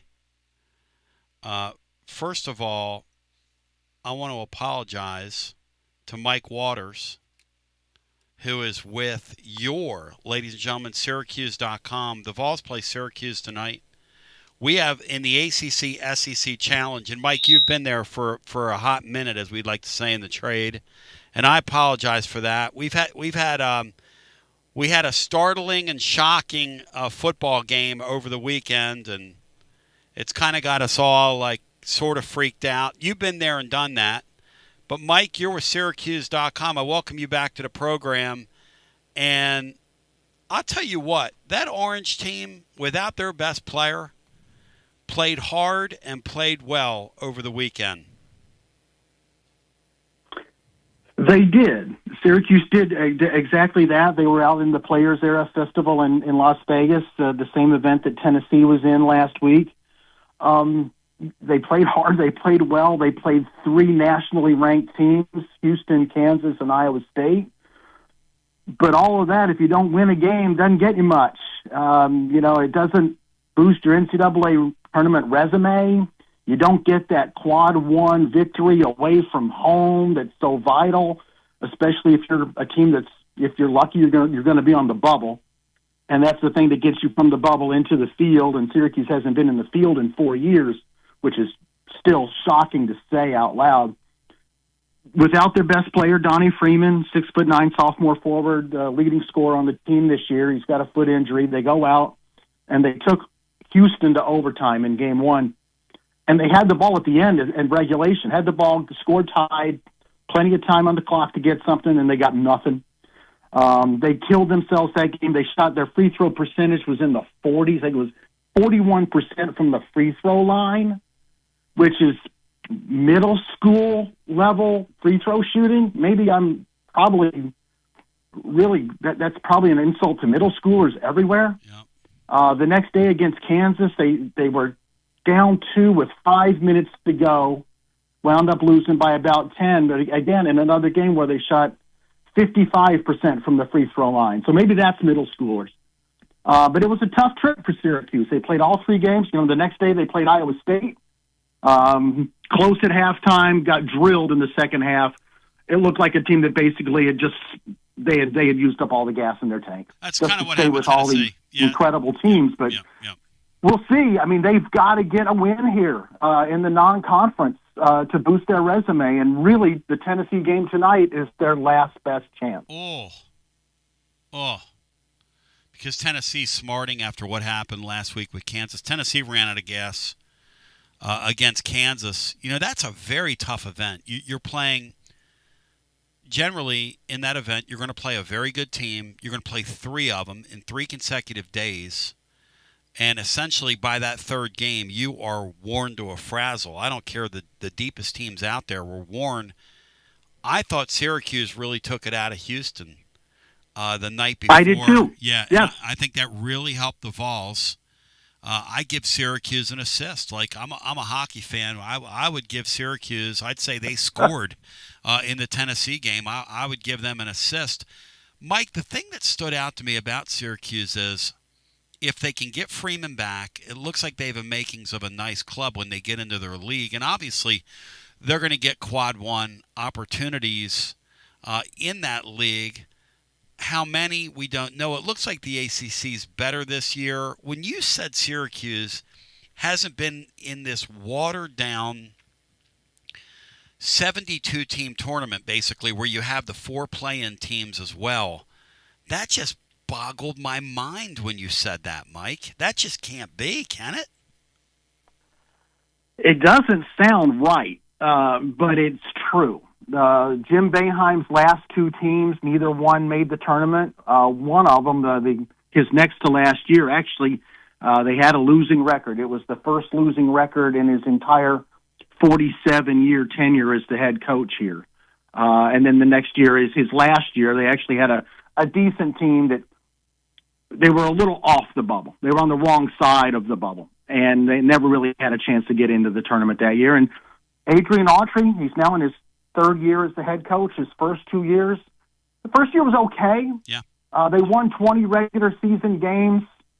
That hadn't been done in a while here at Syracuse, but they didn't win the right ones. They didn't get like the quad 1 wins that you absolutely have to get in order to get into the tournament. So they won 20, but they were never really a factor of getting in. And then last year was a season that Syracuse fans haven't seen here and since the late 60s. You have to be of a certain vintage to be a Syracuse fan who witnessed the last time Syracuse had a year like last year when they won only 14 games. So this is a really a critical year. They thought they had put together a pretty good roster. Obviously, they were willing to go out and schedule as if they did have a good roster. They accepted that invite to the tournament in Las Vegas, knowing that they were going to run into some powerhouse clubs, and they did. But without Donnie Freeman, boy, that was just a little bit too tough of a challenge for them. Although, boy, they were right there against Houston, and now they're not going to have Freeman tonight. He's been ruled out. So they're missing a 6'9" sophomore who averages about 17, 18 points a game. He's their 2nd leading rebounder. I was really looking forward to the matchup between him and the freshman there at Tennessee, Nate Ament. That was going to be a lot of fun. Now that matchup's going to be a big challenge for Syracuse. They're going to have a freshman, sliding in there for Donnie Freeman, who's going to have the task of guarding Ament. Mike Waters joining. John Adams, jump in with him here as Tennessee tonight. We'll be on after the game, Garza Law, Tennessee basketball overtime, right with you right here. Same time, same bat channel. Mike, when you're talking about how Syracuse has certainly not played up to its great tradition recently, makes me wonder, how is Syracuse NIL-wise? Can it pay enough to get the best guys? I don't think any team in the ACC right now outside of Duke and Louisville, maybe in North Carolina, has the same NIL war chest of most teams in the SEC and Big Ten.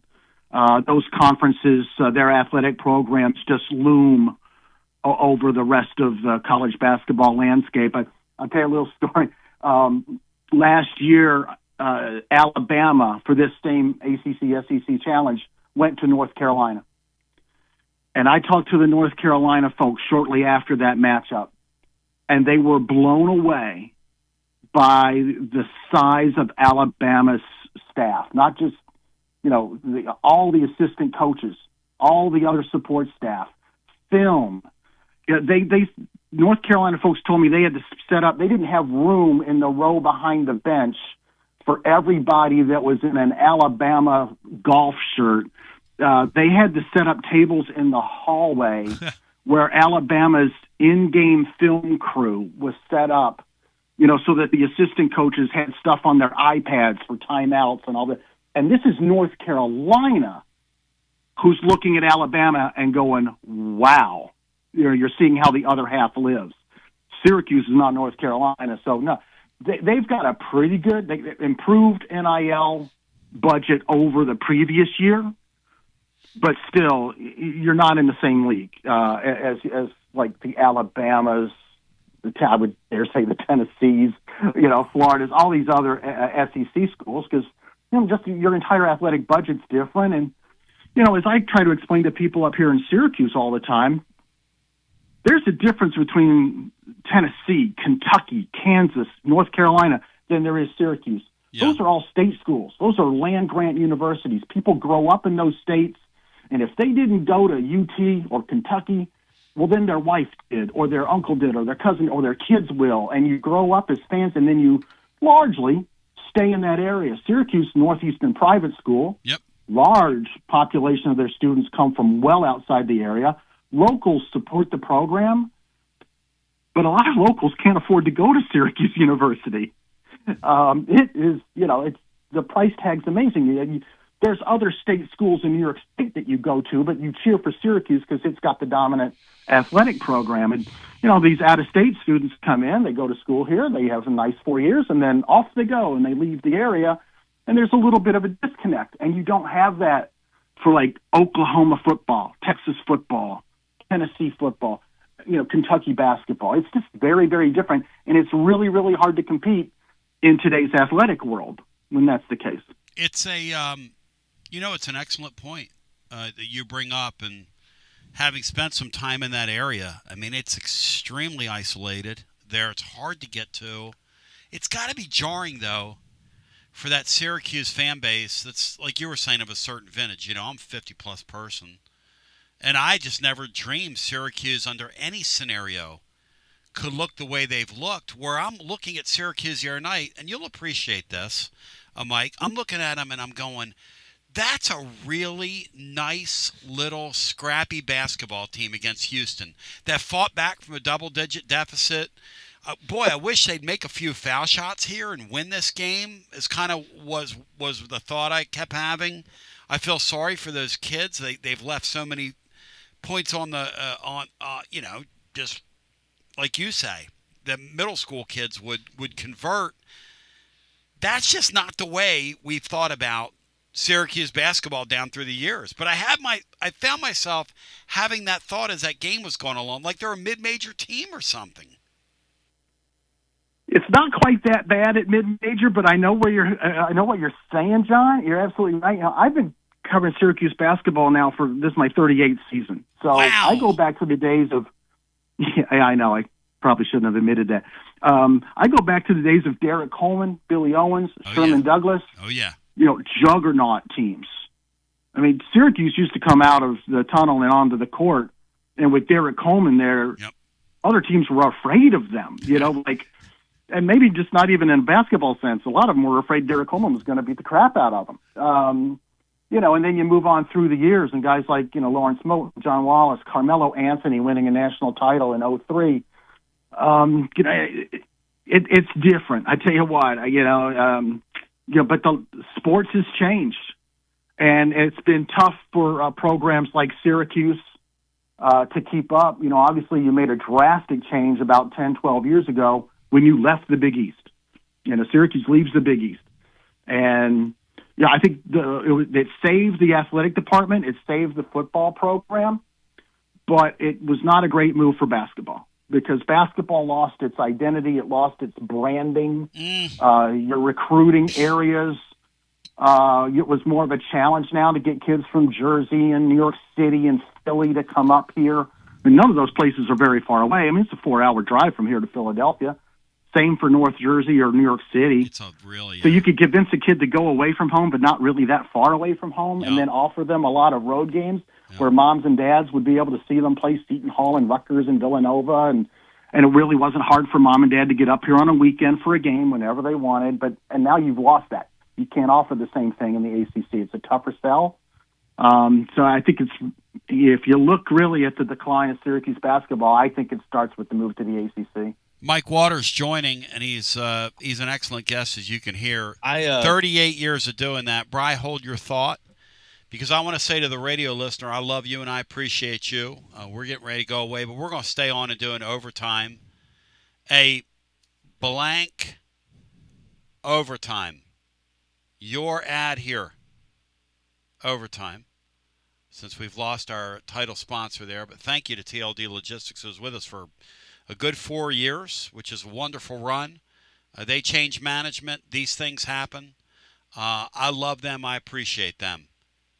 In the meantime, John Adams today, presented by Jennifer Morris. Next move, SmokyMountains.com. She incredible. She great at what she do, and we love her. We continue our conversation with Mike Waters in our overtime segment. Tennessee, I want to remind you tonight, post-game, we got you covered. Pillar to post. As soon as the game's over, we'll be on talking about it. We'll have several thousand people dialed in. And as Mike was saying, we have a very fervent, vibrant fan base that lives and loves this stuff here with a rabid NIL program, all that great stuff. To the radio listener, the great William Pattison on the way next after this. You're listening to FM 105.7 and AM 1340, WKGN Knoxville, and W289CU Knoxville, Fan Run Radio. All right, ladies and gentlemen, boys and girls, children of all ages, hitting the reset button. Matt Dixon's in the house with me, along with the great John Adams, along with Brian Hartman, our special guest joining us, who has been breaking it down scientifically, moving right to left across your device, Mike Waters of Syracuse.com, talking about the fact that Tennessee is a huge, huge basketball game for Syracuse's post-game opportunities.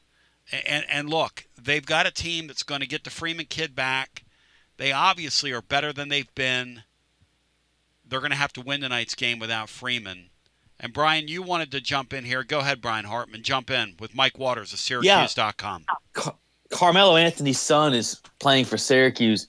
How easy was it for them? Was that an easy recruiting sell for him to come up there and describe his game a little bit for people who are interested? That's a great question. A lot of people would assume, well, yeah, that's got to be the easiest recruit in the history of basketball. But it wasn't. He was a top 50 recruit. You know, a lot of schools appealed to him, were after him. You know, I think some of them were using the you don't want to follow in your dad's massive footsteps up there at Syracuse. Why would you do that? I think one of the finalists was University of Southern California, now coached by Eric Musselman. SEC folks remember him, I'm sure. You know, there was a lot of allure there. Cayenne's a kid with millions of followers on Instagram. He's got deals with Jordan Brand. He was in an ad with Travis Kelce for Kelce's clothing line with American Eagle. You know, so L.A. had a lot of appeal to him and his family, really. So other schools, I think Auburn had interest. Florida State was after him. Indiana was after him. So it was tough for Syracuse, but they wound up getting him. And Cayenne does not shy away from the fact that he's Carmelo's kid. He's well aware of it. He's been really, really good. He's a great interview, and he handles all the attention really, really well. Basketball-wise, he's a freshman, and kind of like what you would expect from a freshman who is rated about, somewhere between 40 and 50 in his class. He's got a lot of potential. He's had his good moments so far. He's had a few welcome to college moments so far where he's run into a 23-year-old with the body of a man versus Cayenne, who's about 18, who's still very slender and can strike the profile of a high school senior at times. He scores well. He can get to his spots. He's really pretty savvy about that. His athleticism isn't off the charts, so he's got to know how to get to his scoring areas. He's really good at that. He's played defense better than I thought he would, to be honest. Saw him in high school a handful of times, and I was like, he's going to have to learn how to play defense at college level. He's not a standout defender yet, but he's bought in, and he's really trying. And he shares the ball pretty well. So he's a good recruit, a good player. He's coming off the bench behind a senior, which is perfect for him.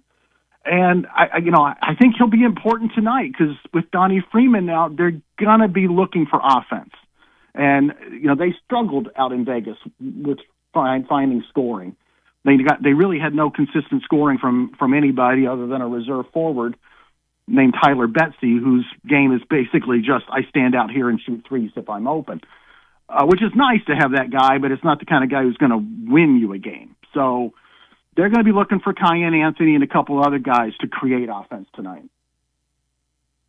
And so what happens? Talk to me here. Because they've got to get this game is what you're saying. That's the narrative you're sharing with us. I mean, can they handle it better? Can they make their foul shots tonight if they get the opportunity? Because they're going to play a physical Tennessee team who, looking at the way they've dealt with Houston, I mean, Tennessee built their team kind of to mirror Houston. Obviously, Tennessee's guard play has been really good in the early season. You saw Tennessee. You're a knowledgeable guy. What do you think of this matchup? I think there's a couple of key matchups for Syracuse if they're going to pull off the upset. Their transfer guard, Nathan George, who played at Georgia Tech the last 2 years, he's got to have a good game going up against Jacoby Gillespie. Syracuse saw Jacoby last year when they played Maryland in Brooklyn, and Jacoby had a great game then. So they're well aware of him. They've seen him. They saw him out in Vegas. They saw that first half he had against Rutgers. They know how good he can be. They know he can shoot it on top of everything else. So I think that point guard matchup's really intriguing. We mentioned the matchup with Nate Ament earlier that we're not going to get to see him go up against Donnie Freeman, which really is that's just sad if you're a basketball fan. You just want to see good matchups and good ball. But Syracuse has another freshman, Sadiq White. And he's not the offensive player Donnie Freeman is, but he's a pretty good defensive player. It'll be interesting to see how well he can do when he's assigned to Nate Ament. I think that'll be a key as well. And Syracuse's front court at center, they got William Kyle III and Akira Suare, but they're not as deep as Tennessee. Tennessee's got a lot of big bodies. So I think Tennessee would be, they'll be very, very happy to muck it up in there and be very physical up front. And if they happen to collect a couple fouls, they've got subs galore. And if the end result is William Kyle goes to the free throw line, I think they'll be fine with that too, because he's the one with the free throw that looks incredibly broken, free throw motion, and so it won't hurt them if he goes to the line. So I look at that point guard battle though. I think that could be very key. Really appreciate you spending a few minutes with us. On the way out, if somebody wants to read your work or interact with you regarding this game or going forward, how do they find you? And thank you for your time, my friend. Oh, no, I'm glad to come on and be on that there. I don't know if you guys knew this, but I'm a native Tennessean. I was born in Knoxville. Let's go! 38. Okay, now tell me your life story. How did you come from here and end up there covering that team for 38 years?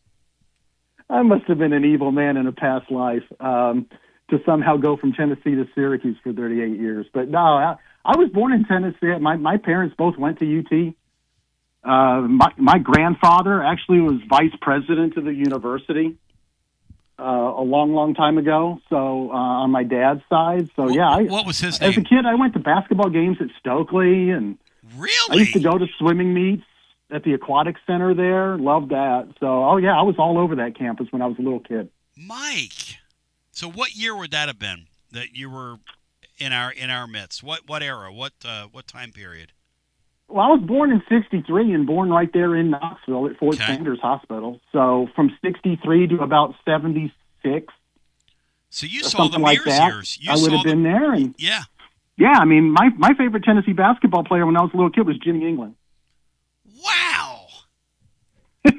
That's wild, man. Yeah, so but we moved. Dad got another job at another university, and so we ended up moving. So no, I didn't stick around down there. And once you move away, we moved up into the New Jersey area at Rutgers, and then life just kind of took its course from there. But I still have lots of family in the Knoxville and Nashville areas. So where did you go to school? North Carolina. Wow. Which is, just another big basketball, sports school and everything. But, yeah, I'm basically the black sheep in my family because I'm the only one that didn't go to UT.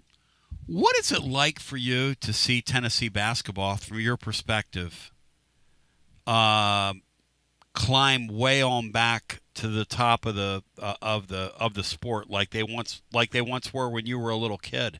Because they went I think several it's years in great. the wilderness. I think that was always a program that was just a sleeping giant, and I know they still haven't gotten to the Final Four. Yeah. But obviously they've been a great program now for several years under Rick Barnes, who I used to cover when he was the head coach at Providence. Wow. When he was at Providence from like 1988 to 1994 or 5. Yeah. His first year at Providence was my first year on the beat here in Syracuse, so Rick and I go way back. So, I think it's great to see the success he's had. And when I was down there last year for that game, when Tennessee and Syracuse played in this same event, only down in Knoxville, it was just amazing to be back on that campus and to see the facilities. But when you're at that arena, you're like, well, obviously they should be good. Look at this place and look at the fan support and look at the money that's here. And I think my dad, who passed away a few years ago, I think my dad would be very, very happy with the state of Vols basketball right now. It's just hearing your story and hearing you talk, and I just can't imagine what it's like for you to have covered that Syracuse thing. And we've spent a good part of our show today talking about how just disorienting college sports are right now and trying to get reoriented with it, right? And one thing that stands out to me is, because we were talking about Nebraska a few minutes ago, and John Adams was saying, what are these people, happy going 7-5? And, they're excited they get to retain Matt Rule. But at some point, when you lose your way like Nebraska lost their way and you fall into the doldrums, and Syracuse basketball just looks like they've kind of lost their way, when you displace yourself from your league, it's a real cautionary tale, isn't it? These people keep chasing these dollars, but there's no guarantee. That grass very seldom is greener on the other side when you pull yourself away from your identity. Yeah, I think. Go ahead, John. I want both of your thoughts on that. Well, I just that have changed leagues. I mean, tell me how good Maryland's doing in the Big Ten. He's right. They abandoned their identity and they abandoned where they grew up as an athletic program. That's an ACC school. What's going to happen to Oregon, guys? What's going to happen to Oregon? What's going to happen to Washington? What's going to happen to USC? Well, excellent points. Excellent points, Virginia. especially the two West LA Virginia. teams. West Virginia lost their identity. They're in the Big 12 now, and they all had to get in the boat. Think about the ACC. It's such a great regional league, obviously for basketball. Historically, traditionally, a great league. Everybody's so close together. And now look at the ACC. I always think SMU's in the Big 12. It's in the ACC. Me too. You got SMU, Stanford, Syracuse, and Miami. Don't forget Cal. And Cal. In the ACC, it just doesn't fit. It doesn't work. It's idiotic. And Syracuse, I used to love it. I mean, the Big East, what a great basketball league. Mike, when you're away from the camera and you're talking to these people, right, that have to administrate these sports, what do they tell you about the challenges of having to go cross country for all these sports and it's all about football? Like, what is that conversation like? It depends on how of an honest moment you've caught them in. A lot of times they try to gloss over it and, well, we had to travel anyway to get to Miami or Florida State. It's really, once you get on the plane, it's like, once you get on the plane, what's an extra, hour in the air? And I'm like looking at them going, yeah, right. I'll tell you what that difference is. It's more than an hour.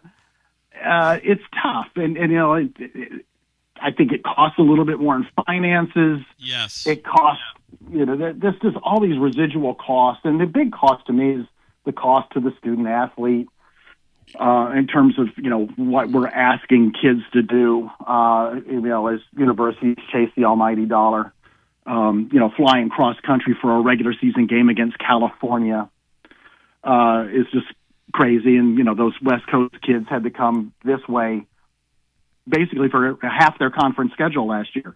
It was pretty rough. So it's tough. You're just stretched thin. The cross country conference affiliation is just that's when you've gone way too far with this conference expansion. Well, I think it would be great if we could just do it a complete reset. Yes. And let Cal and Stanford go. Bring West Virginia back. Let Syracuse and Pitt and Notre Dame go back to the Big East. And I think everybody, we could still do this basically with the conferences we have. We're just going to go back to our regional areas and make it work. But everybody's afraid, though, of the eventuality that, the SEC and the Big Ten are going to merge into one mega league, and they're going to invite a few other teams, and however many teams are going to be in that super premier league of college athletics, and you don't want to be outside of that. And, and schools like Boston College and Syracuse and Pittsburgh and other schools as well are probably all very, very concerned about when that will come and what their standing will be when it happens. And not making the cut. I grew up in a Penn State family. They started it in '94. They really did. I mean, when they did it, people there couldn't believe it, and they blamed it on Syracuse.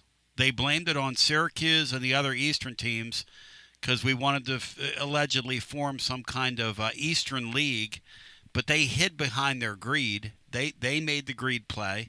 And you know what? They kind of lost their way, too. If you look at Penn State football, you're right. They I've heard very much lost their way. They blamed Syracuse. And yes, they did. That's not true. The former Syracuse athletic director at that time, way back then, early 90s, Jake Crowdhamel, he actually was pushing his Big East brethren or colleagues to admit Penn State. But a lot of the small Catholic schools that didn't have football programs were scared of Penn State. Syracuse wanted them. Jake Crowdhamel in particular wanted them, and he didn't get what he wanted. But I think Joe Paterno bore a little ill will towards everybody at that time, and the legend of Syracuse keeping him out grew. Thank you, my man. Hey, it's great talking with you. This has been a pleasure, guys. Thank you, anytime. Brother. Yeah, thank you. I'd love it to bring you back and talk hoops. Yeah, thank you.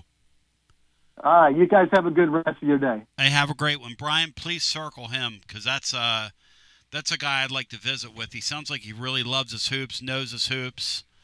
Matt, what's the danger in that game that for us it's kind of a sleepy December game, and for them it's like 7th game of the World Series? What's that add to it, Matt, for you?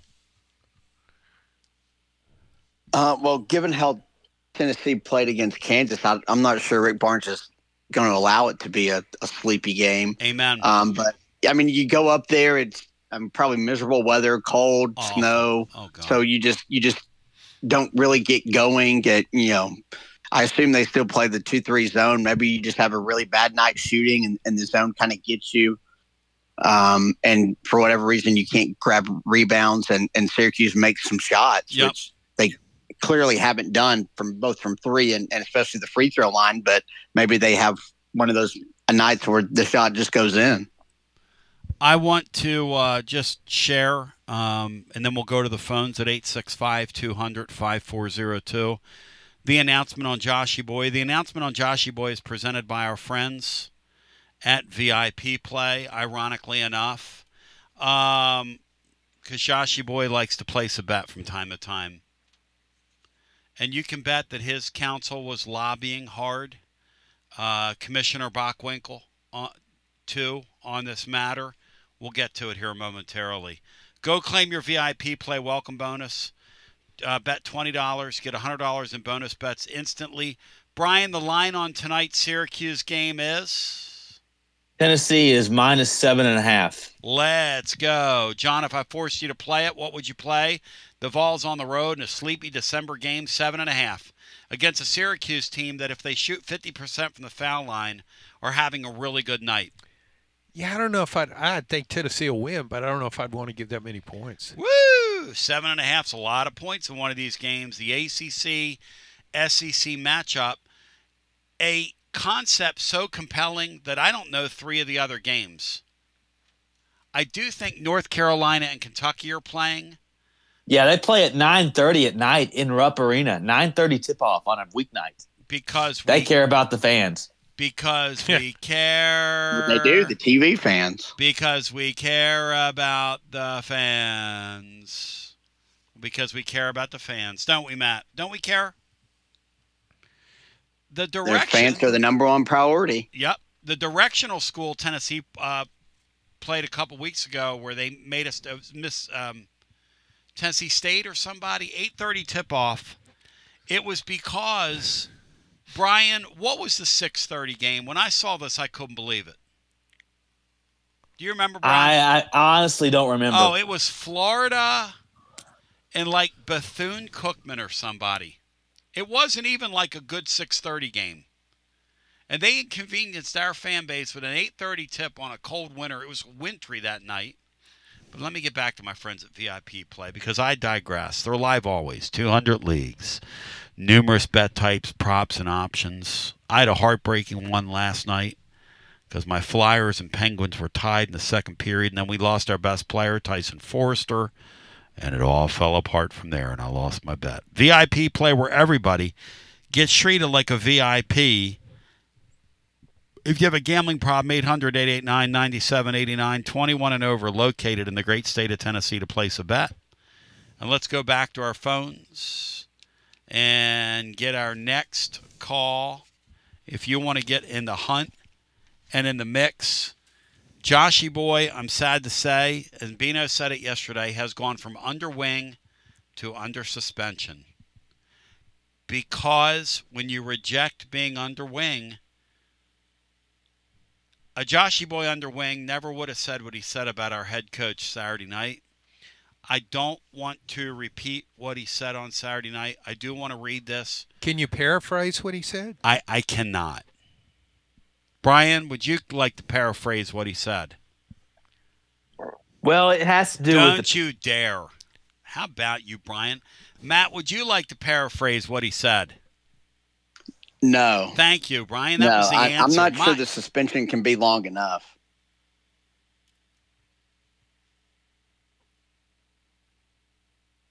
I, Commissioner Nick Bockwinkel II, do hereby issue a suspension of the caller Joshy Boy on the Tony Basilio show 1 week, beginning on Wednesday, December the 3rd.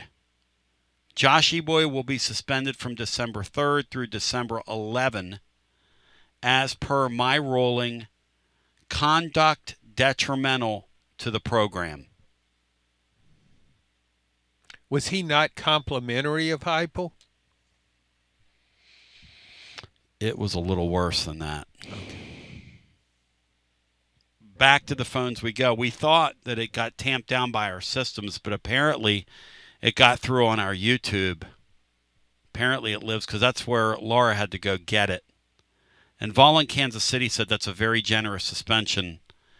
I do think the commissioner's office, though, will be monitoring Joshy Boy's conduct going forward on here. Have you ever banned anybody from your show? For being horrible callers, yeah. Right, Bri? Don't name me. Basilio. Chino Adams. Hello and welcome into our next call. Hi, you're on the air. How are my French compatriots doing today? W. Lynn, welcome in.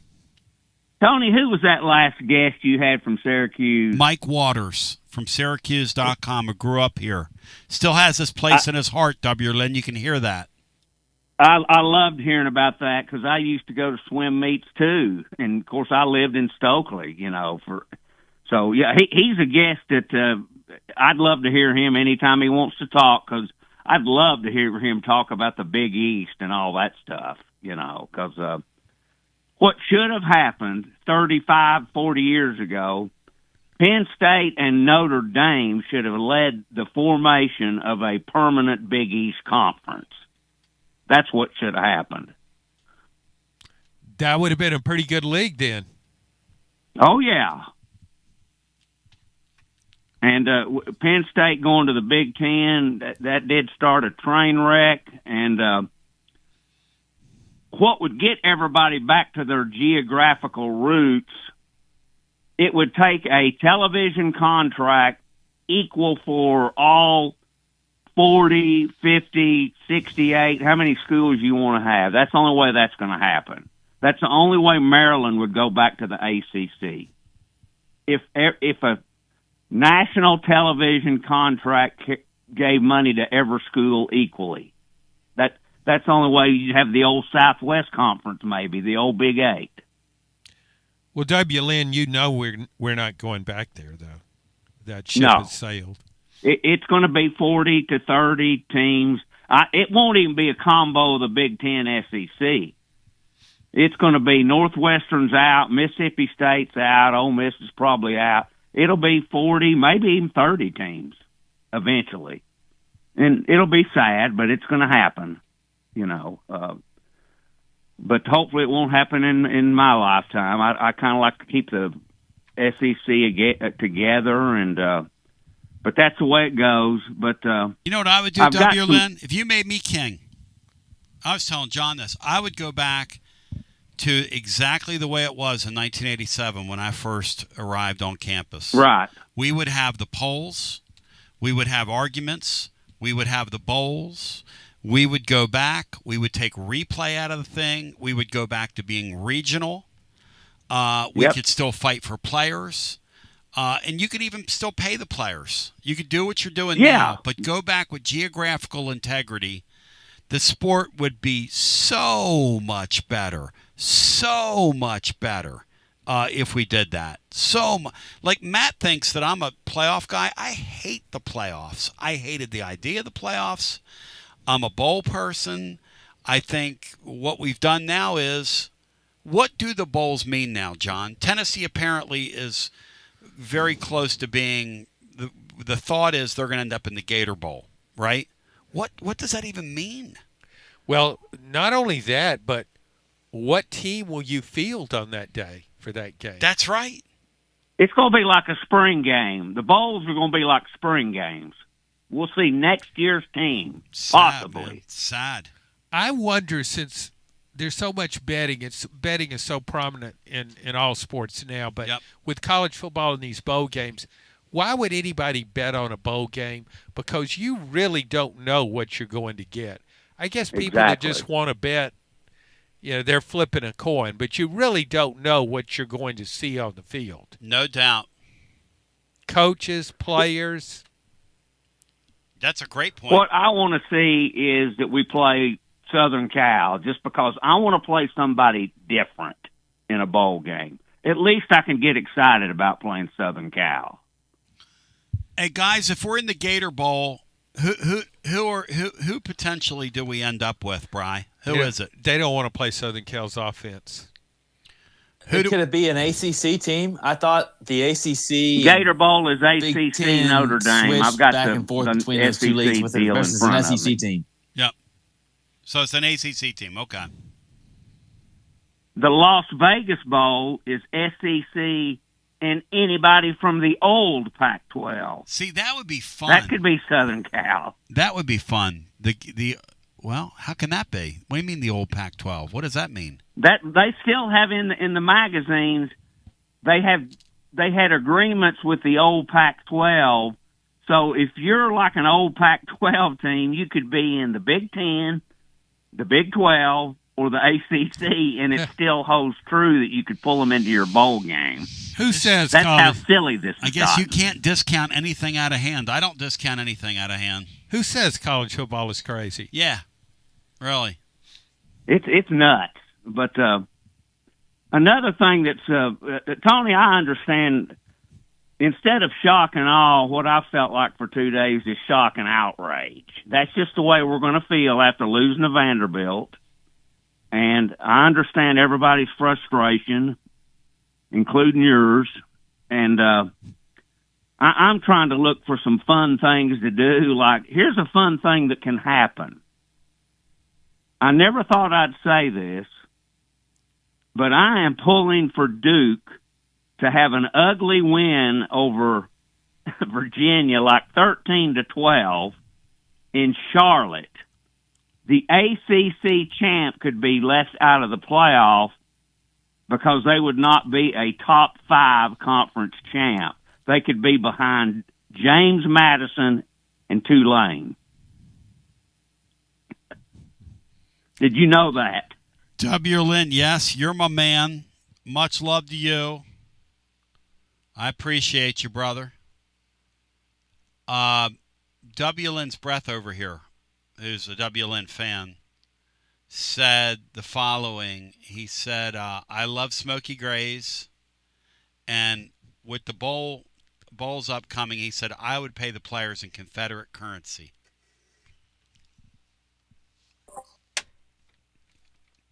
Wait, what? He wants to pay the players in Confederate currency. W. Lynn's breath. W. Lynn's breath. It's like an alter ego.